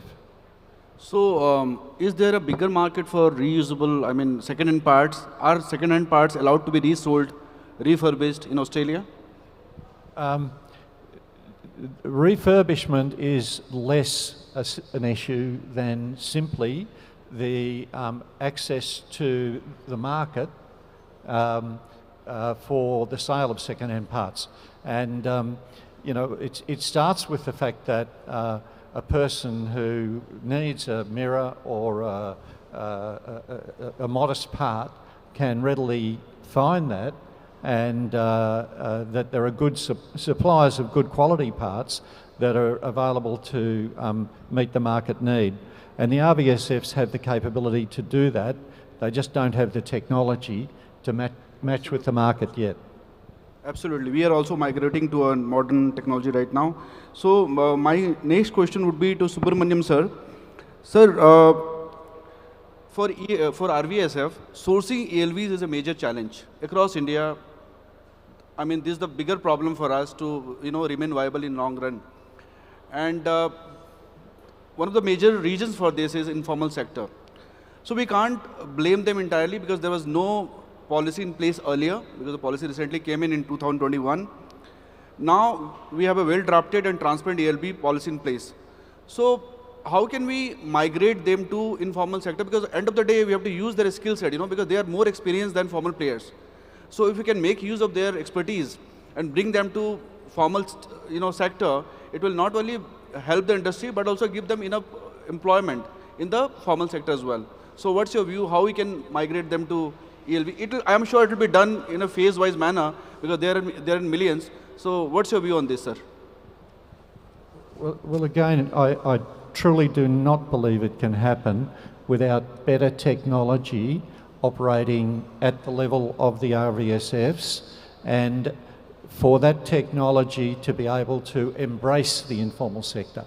I can only use the example of the USA, of the UK, of Australia, where the ability to share parts and resources across RVSFs. Not one RVSF can have all of the parts that are going to be required in its market, but the ability to share parts across RVSFs means that the market is expanded. It means that more customers can be confident of getting a supply whomever they contact.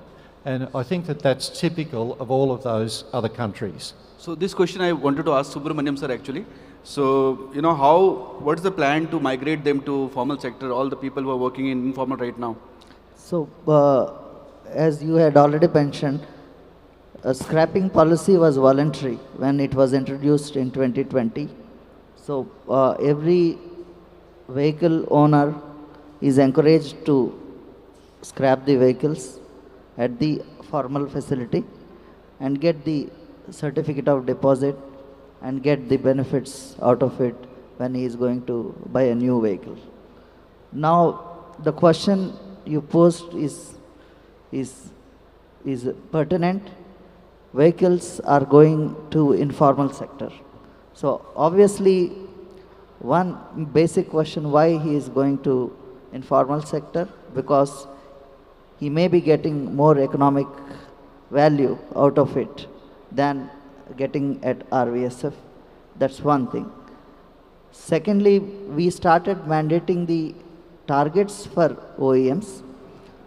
Now, RVSFs will also put some effort, producers will also put some effort to bring the vehicles to RVSF, and those vehicles scrapped at the facility will only, they are in the formal sector and they get the certificates generated and that are exchanged to fulfill the obligations of the producers.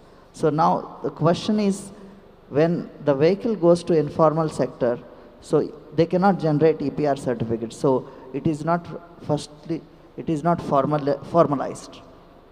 Slowly they will have to shift to formalizing this sector by, as Mr. David said, to set up a technology, because they are also recovering the materials, but sometimes it is not in a scientific manner. So they'll have to adopt best practices that are developed by the pollution control boards and they need to get registered with them and start a facility, and also to reach to the level of technology that currently whatever the RVSFs are operational, 60 or 100 in the country right now, slowly they'll have to shift towards the formalization. So for that, of course, regulatory mechanism also requires some support, push, or the support for them to come to mainstream. That will give them some, that will remove fears that, okay, we will come to the formal sector, so our economic activity does not get affected. So that will slowly lead to formalization. At the end, the moment the benefits out of certificate of deposit are more than what is he getting from the informal sector, then certainly everybody will channelize the vehicles to the formal scrapping center. And at that time, informal sector also slowly have to switch over to formalization. So that's the, recently ELV rules were released by the Ministry of Environment. So that gives some push to formalization of informal industry. No, definitely, sir, I agree. I think ever since the policy came in, different ministries like MORTH, MOFCC and Ministry of Steel, and now Niti Aayog also, all the government functions, departments, inter-state machineries are actively working on it tirelessly towards the successful implementation of this policy. And time to time, you have been helping all the recyclers and automakers in their viability gap funding. So COD trading and EPR are something which are bridging the gap of viability gap. And I'm sure the carbon credit is the next thing which is going to come very soon. So my next question to Lawrence, what's your perspectives of being an RVSF in India, and how circularity is taking shape? Please keep your answer in brief so that, it's a very wide subject, so that we can cover the other points. And do you think that automakers need to do something more to bring more business revenue to recyclers? Oh, that's a very big question. Anyway, I'll try to keep the answers short. First of all, when we see in India, it's expected to have an ELV park of around 22.5 million in the year 2025. We have got to around 81 operational RVSFs in India right now, and we can see that these volumes can cater to not just this 81, but many multiple of RVSFs. Now, MORTH, CPCB, MOEFCC, along with organizations like CIAM and MRAI, are really working hard towards bringing about this circularity. And as an RVSF, I can say that the amount of materials that are required, that are extracted by dismantling and recycled vehicles are huge. Now, these huge materials, when given to the recycling industry, whether it's be steel or others, just take the example of steel. If you manufacture 1 ton of steel from ore, it emits around 2.5 tons of carbon dioxide. But as if you recycle it through green steel, it's hardly less than 500 kgs. So this similar case to other materials too. So we are looking at a fast, cleaner environment. Secondly, I look at EPR as a kind of incentive to the RVSFs, which will really encourage the RVSFs to work even more efficiently and help in their finance also. When it comes to the second part of automobile manufacturers, I think they have got an important part to play, because FADA reports, the Federation of Automobile Dealerships in India, they have got around membership of 15,000 dealers, along with their other distributors and sellers, approximately 30,000. Now, if manufacturers can use this entire frame, encourage all the dealerships to scrap their old vehicles that come to them for exchange or any other way, even a minimalistic target would bring about a huge change in the industry. So we can ensure that this circularity of the industry would be ensured. Huge volumes would come to the RVSFs. And secondly, when we see that about circularity, the OEMs or the producers could do one more thing, that is usage of a percentage of recycled content or refurbished parts in new vehicles, for which the OEMs could work with RVSFs to define a kind of a SOP along with MSDS for all these parts so that we could identify hazardous parts, take them out of the system, and new parts and materials could be brought back into the new vehicles manufacturing. I think this will be a huge contribution to the circularity. Thank you, Mr. Lawrence. And reducing carbon footprint is a combined responsibility of each one of us. So my next question is addressed to Yashodhan. Yashodhan, I mean, many of us are still not aware how this carbon market functions. So just for ease of our audience, can you please explain the carbon credit market, how this is calculated, and how this can generate revenue for the stakeholders? Yeah, thank you, Jagdishji. So for a very layman, carbon markets or carbon credits are the way in which entities which are performing actions which are saving emissions are awarded some kind of incentives. So these incentives are calculated, quantified, and then traded as 1 ton of carbon saved. These are called as carbon credits. India has a net zero goal of 2070. We are also signatory to the Paris Climate Agreement, where the Paris Climate Agreement is making international carbon markets operational.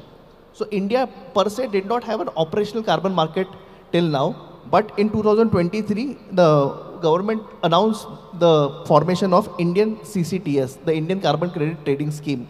The Carbon Credit Trading Scheme will be operational somewhere in 2026. BE is the official administrator for the Indian Carbon Credit Trading Scheme. The Carbon Credit Trading Scheme also has something called as offset mechanism, voluntary offset mechanism, where the likes of recyclers, the RVSFs, can definitely take advantage of the saving which just Lawrence sir said, that which they do, and they can take benefit also from the carbon markets.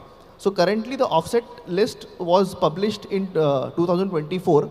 The offset list already consists waste handling and disposal. So RVSFs and recyclers can definitely do projects under that and take benefit.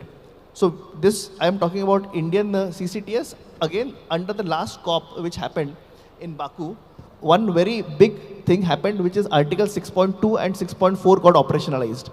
Article 6.4 is transition of CDM. Article 6.2 is a bilateral mechanism. India, when the CDM was operational, the UN CDM, it is estimated that the Indian project developers or the carbon credit market had a very major share, and we generated around $10 billion of fund. And under Article 6.2 and 6.4, in the next 3 to 4 years, around $15 billion of money can come in. The current list of Article 6.2 and 6.4 does not take into account circularity or waste handling and disposal, but I feel that this recycling and this being a very important sector should also be included in the Article 6.2, 6.4 frameworks. Thank you. Thank you, Yashodhan. And I understand MMCM has become a flag bearer of carbon market in India. We also understand that you have been giving a lot of inputs to the government bodies to frame policies, which are helping them to frame policies, which is actually a need of the hour right now. So how can different stakeholders like automakers can associate with you, and how can you help them becoming carbon neutral? So thank you, Jagdishji. This is very important. As we just mentioned some time back, the auto sector nearly contributes to around 13 to 14% of the total CO2 emissions. Now, one thing is very typical for the auto sector, that all the emissions are divided into 3 scopes: Scope 1, Scope 2, Scope 3. Scope 1 is something which is in their direct control. Scope 2 is the energy they bring. Scope 3 is something which is not in their direct control. And for most of the automakers, the Scope 3 emissions, which are not in their direct control, are nearly 95-96%.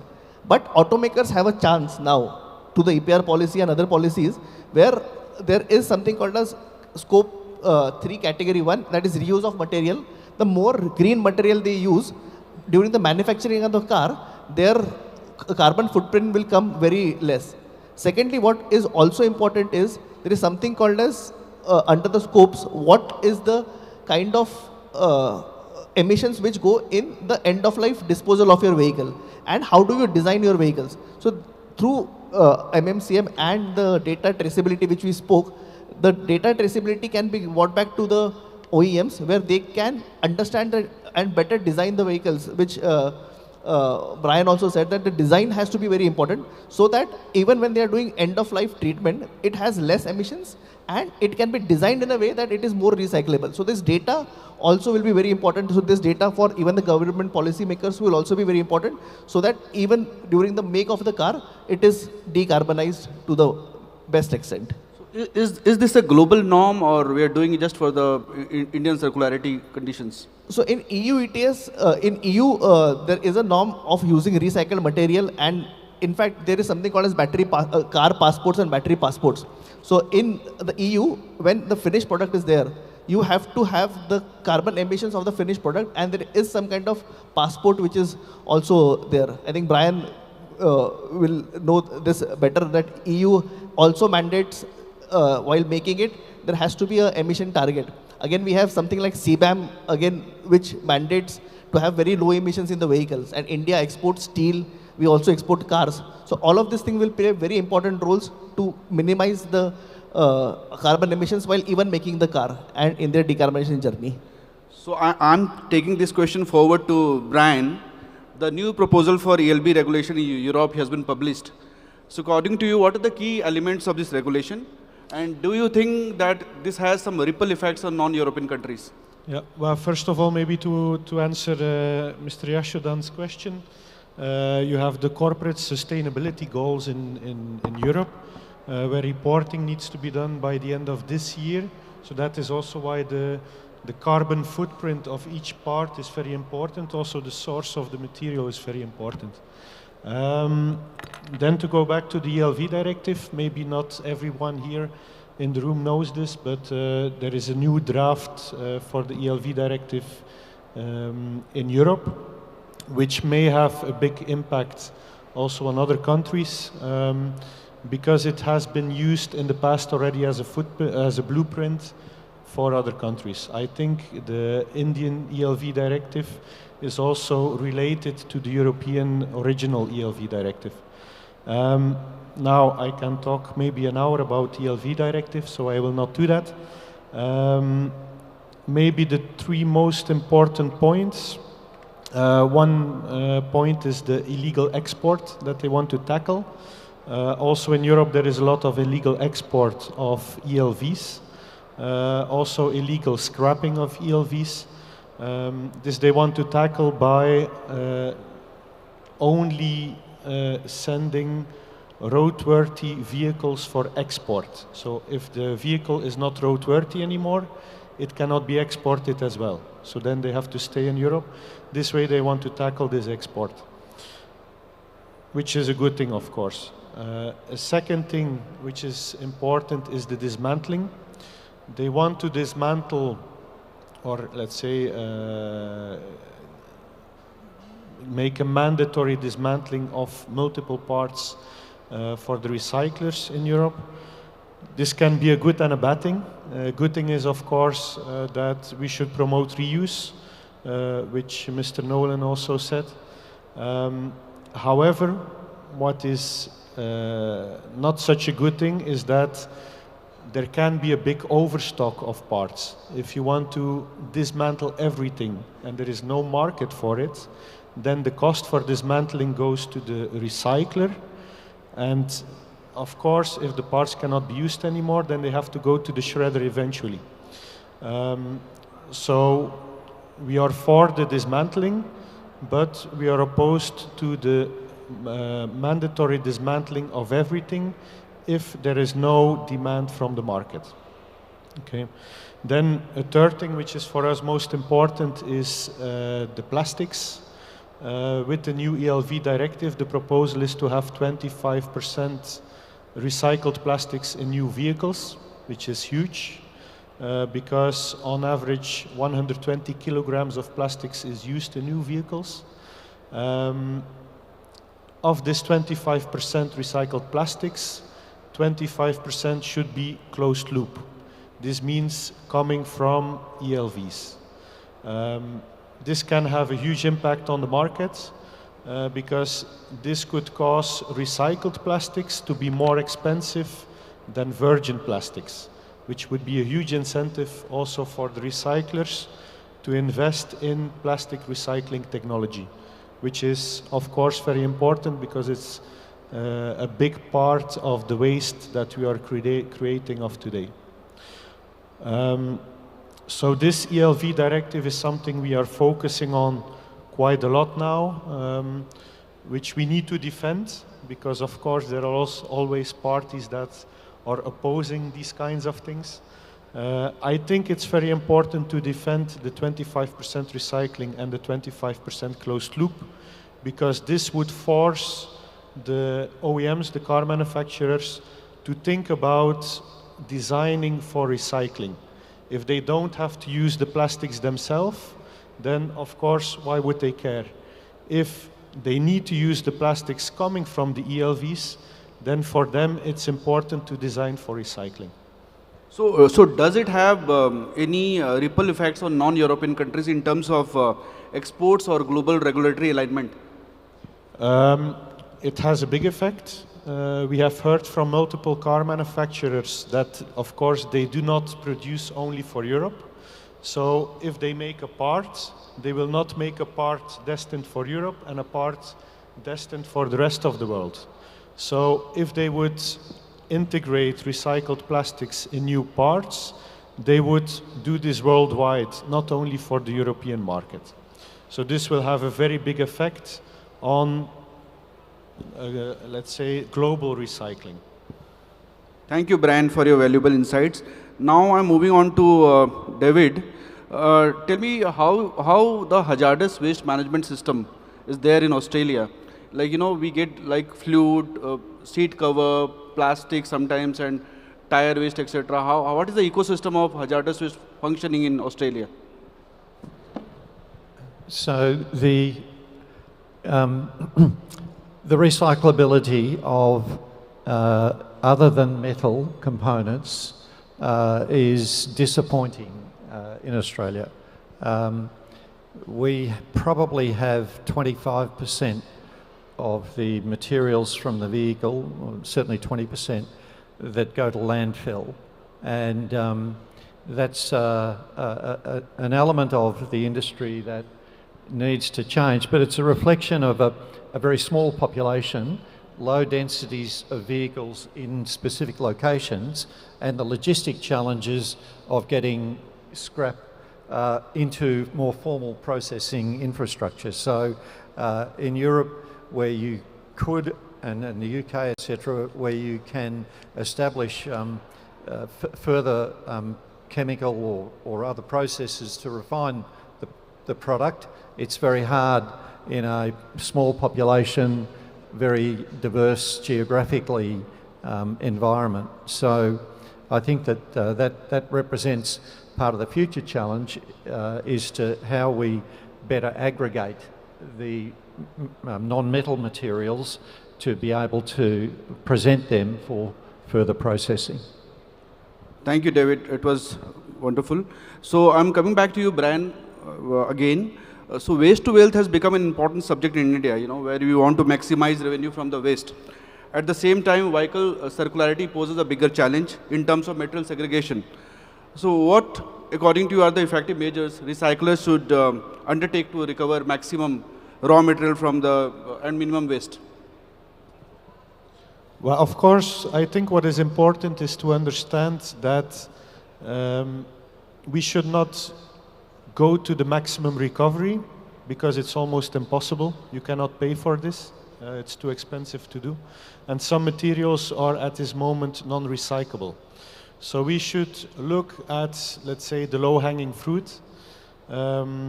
Worldwide, now around 6% of all plastics are being recycled, which is almost nothing. The consumption of plastics will grow in the future. So I think this has to be one of the main focuses. Metals, everyone recycles because it has value. Plastics, at the moment, not a lot of people recycle because the value is a lot lower. Incentives, government incentives, but also let's say, creating a better market for these products would be good for the recyclers. As I said before, if there is a mandatory amount of recycled plastics that have to go into new products, This creates a market, this creates an incentive for recyclers, and this will cause the recyclers also to invest. What I think then specifically for India, what I have seen the last few days, is that there are a lot of small recyclers which do manual dismantling of components, e-waste and ELVs. They are taking the metals out, but they are not doing a lot with the rest. I think if there would be investments by bigger companies, bigger groups, so that the waste can be consolidated, so that it can go to a single facility which has a bigger capacity and which can invest in, let's say, more advanced technologies, this would help also to maximize the recovery of materials. Thank you very much, Brian, for your insights. Now I'm coming to Mr. E. Rajiv. Rajiv ji, as you head one of the prominent institutes for skill development and R&D in mobility, how do you see automobile recycling evolving, and how skill development is pivotal to maintain synergy between new innovations along with the recycling practices of old vehicles? Thank you, Jagdish. I think this is a very interesting question. To start this, if you understand the linear ecosystem that exists, currently a vehicle is getting manufactured in less than 10 seconds. I remember the last time when we were interacting with Maruti Suzuki official, the tag time has come down to as low as 10 seconds. So every 10 seconds there is a vehicle that is getting rolled out. And looking at the history of regulation and the trials that we have been doing to impose the ELV ecosystem in place, the ELV market has every year only got increased, which makes it extremely lucrative for larger investments to come into India. One, when we look at supply chain models that exist in auto, they have already become global. Most of the manufacturers in India already started exporting to various parts of the world. For example, even Maruti Suzuki has even started manufacturing and exporting it back to Japan, which was not the case earlier. Also, the kind of products that we are getting launched in India are as same as what is getting exported, or they are all global products. The same supply chain has to manage the product. That brings a inherent responsibility to the educational ecosystem to bring in and add value to the skilling ecosystem. So I feel a huge amount of opportunity exists in ELV, and this opportunity will have to be, in order to encourage this kind of opportunity, there is huge amount of skilling and upskilling that will be required. For example, if we are having 10 seconds to produce a vehicle, a similar kind of tag time should come in for dismantling of vehicle, segregation of vehicle, and the design language of all these vehicles have to get changed in order to get into and plug it into the carbon credit market and try to optimize the kind of resources that we are having. And we also need to remember that we are a developing economy. We have in our DNA to be frugal in terms of the mindset. There is a sentimental value that is attached to the vehicle, a lot of ecosystem that is to get changed.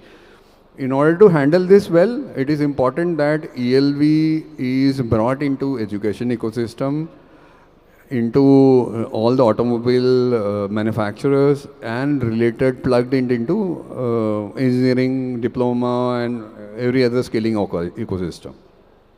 Thank you, Rajuji.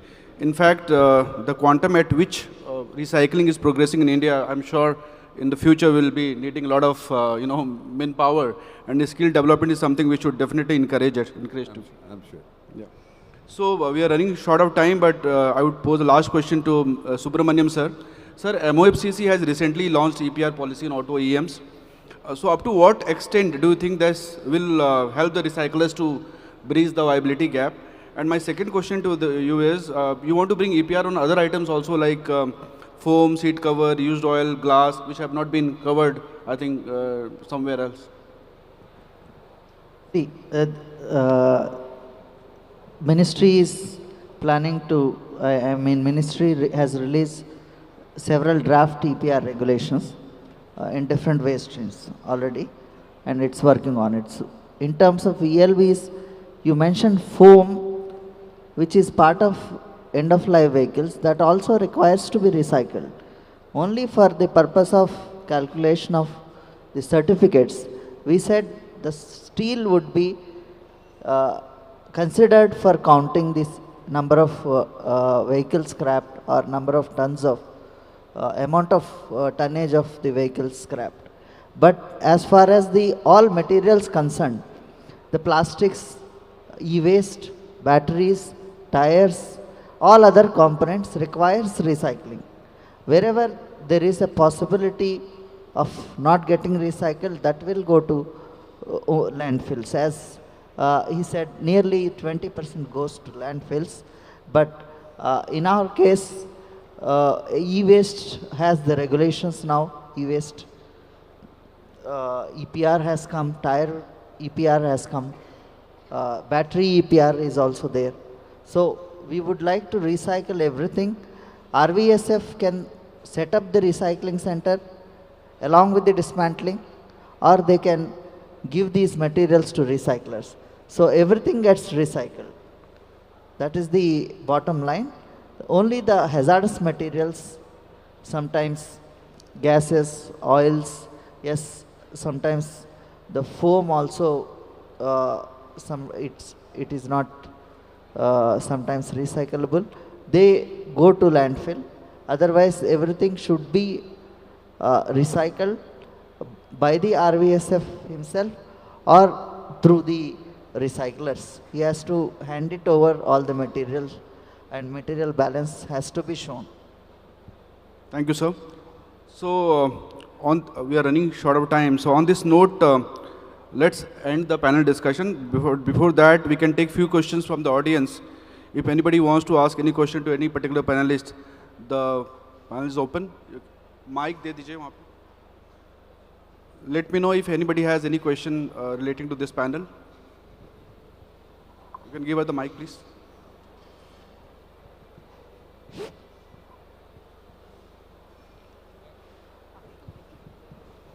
Hi, I'm Nikita Jain. I'm an owner of RVSF in Haryana. On a very practical aspect, I would say the people are not willing to provide their ELVs. Of course, as the panel also said, that there is an emotional value attached. And beyond that, there is an economical value that the unorganized sector is providing. I think beyond a point, we need more awareness in the public that what hazards they are causing, because as an individual, as an RVSF, it's not possible for me to educate everyone. So is there any measures that we are proposing for distant education in people regarding the hazardous waste in ELVs?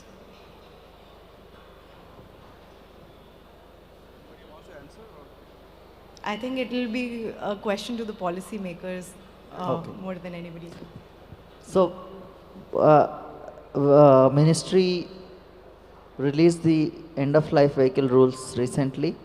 Of course, the awareness portion, we had given this mandate to state governments to create awareness among all the stakeholders, consumers. The benefits of scrapping, as well as you said, apart from economic incentive consumer gets, if he goes to informal sector, there is an environmental cost. Certain hazardous materials are thrown. That cost is not accounted there.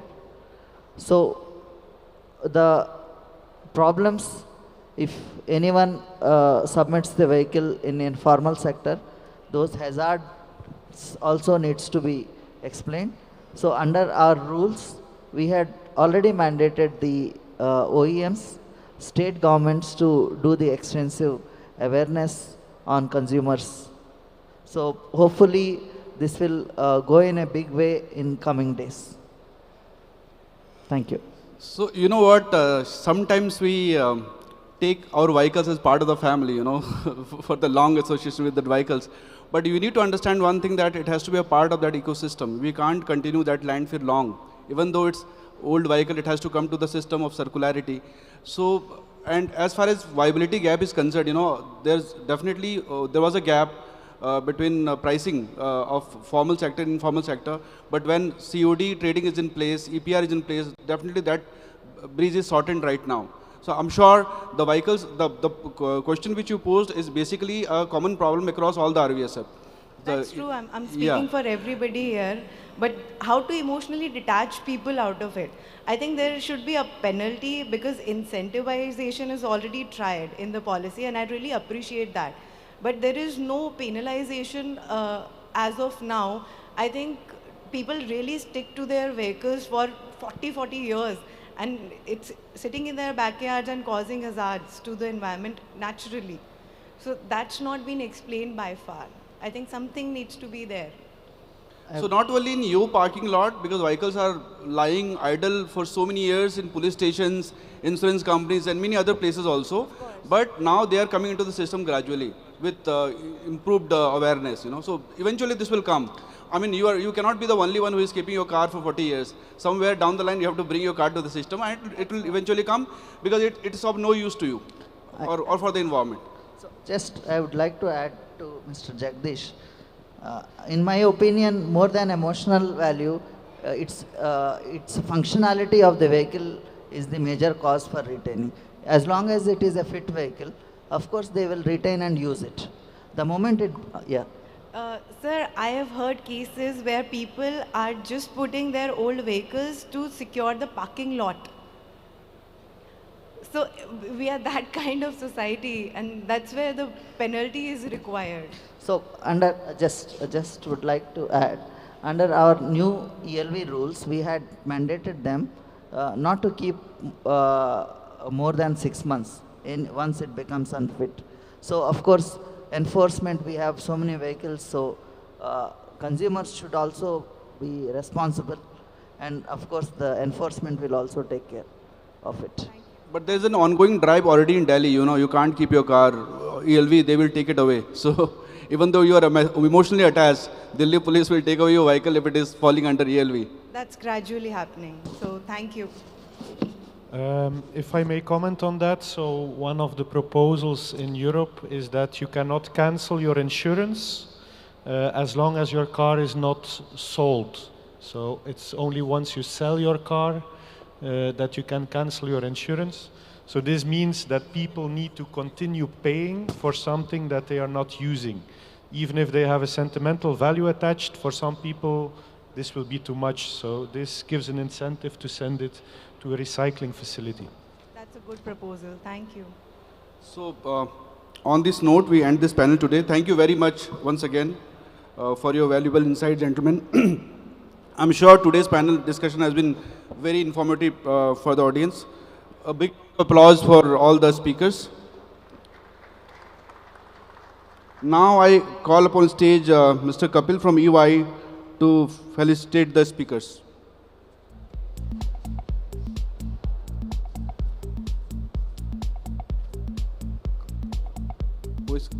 Or somebody from MRAI.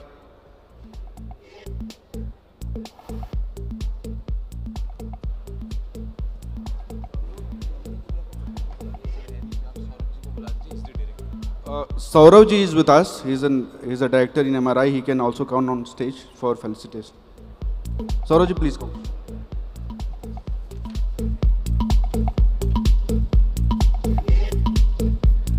Mr. E. Rajiv.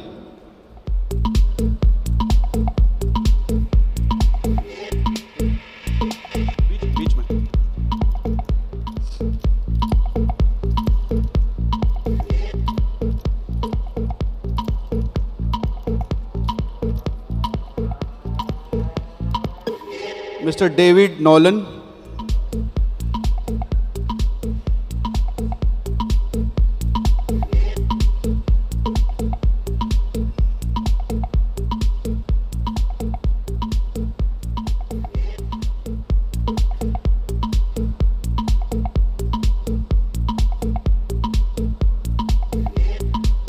Mr. N. Subramaniam.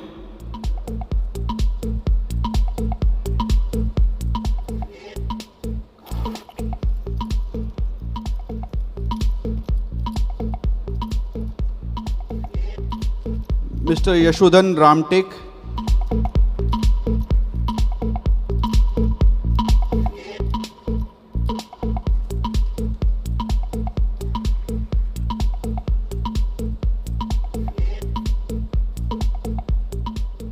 Mr. Bran Nope.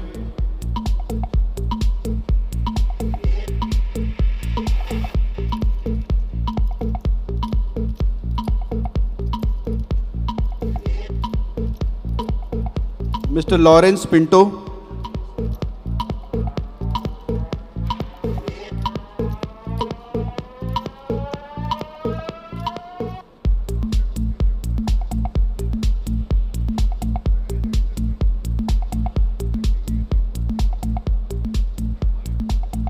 So stand by for the group photographs.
Hello. So we have an award ceremony right now from MMCM. Please, I would request Nitin Chitkara to come onto the stage.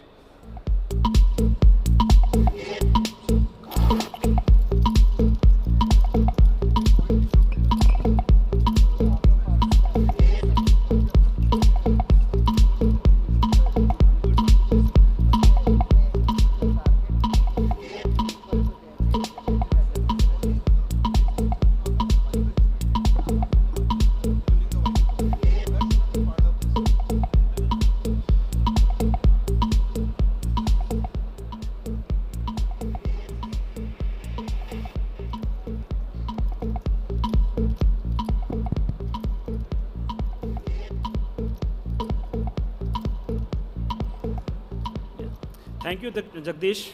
It was such a wonderful and energetic panel you have been having immediately before this.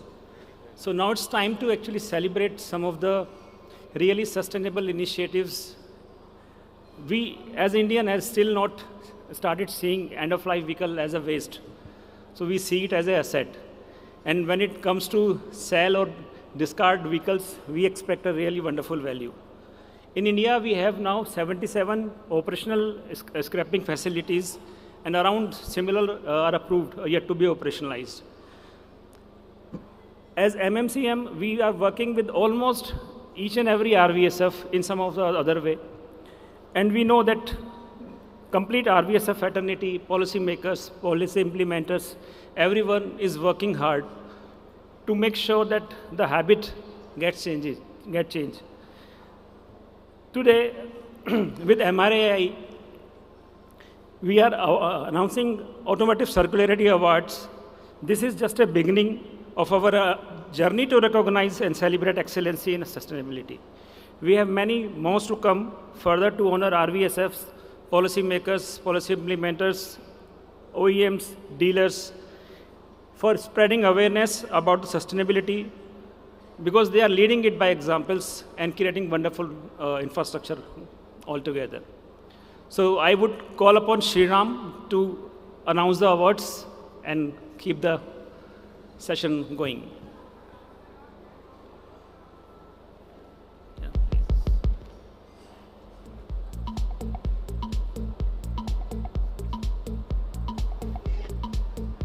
Yeah, hello, good afternoon.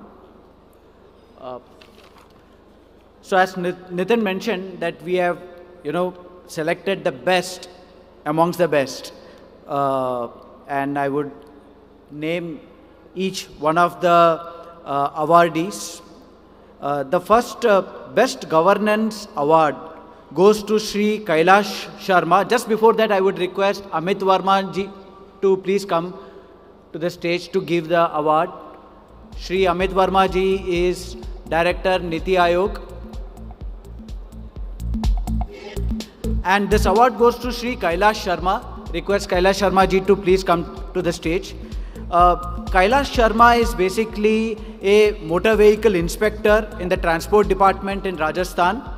The reason for him getting awarded is he makes videos, okay, apart from his transport work, and any of the videos that he does on the transport, automobile, end-of-life vehicle, RVSF, it goes viral.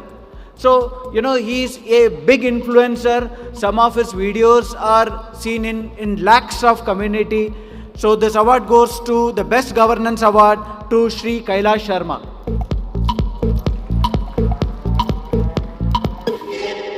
MVI Kailash, that's a name that you can check in YouTube. There are hundreds of videos, everything to be related in road, transport, automobile segment. Thank you, sir. The next award goes to the MTC group. Request Jagdish Prasad, Vice President, to come and collect the award. This is because of MTC being a DMRV leader. They are actually capturing every single information of the end-of-life vehicle into a system which has got complete traceability, and that leads them to getting carbon credits. Jagdish Prasad of MTC Group, Green Leadership Award. Request everyone to put your hands together for Jagdish, MTC Group.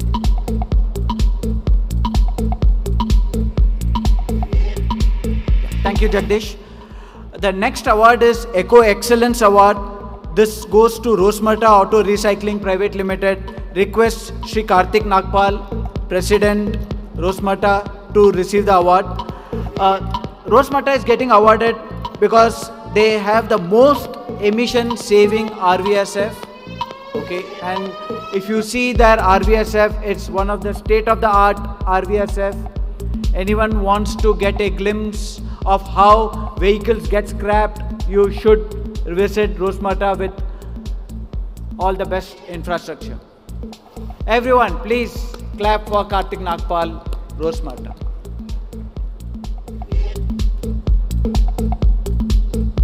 Thank you, Karthik. The next award goes for the Outstanding Information Leader Award. This goes to Saisha Motors. Request Shri Sai Giridhar, Director, Saisha Motors. And this Saisha Motors, this contribution is exceptional efforts in sharing vital information to all the automobile stakeholders. They have got Volvo showroom, they have got Skoda showrooms, and the end user who gets the benefit from the certificate of deposit, Saisha Motors is giving all those information to passing it the benefits to the end customer. Thank you, Sai Giridhar ji. The next award is the Star Business Partner of the Year award. Goes to Ganganagar Vahan Udyog. Request Saurav Agarwal, Director, Ganganagar, to come and take the award. Ganganagar, basically any user who gives a vehicle to the RVSF, okay, they actually get a certificate of deposit, and they make, Ganganagar makes those people trade. They have done the maximum number of trades in the year. That's why this award. So the Star Business Partner of the Year award goes to Ganganagar. Everyone, please put your hands together for Saurav ji. Okay, those are the 5 awards. Request all the awardees to just come to the stage for a quick group photo.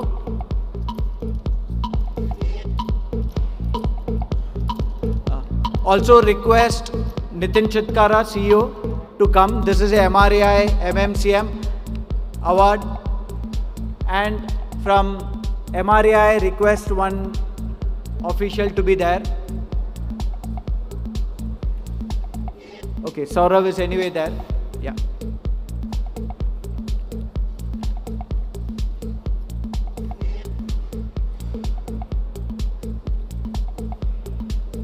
Thank you everyone for being here for this award. It has got from the RVSF to the influencer to the dealers, everyone in the automobile circular field. Thank you all. That's the end of this MRAI MMCM award.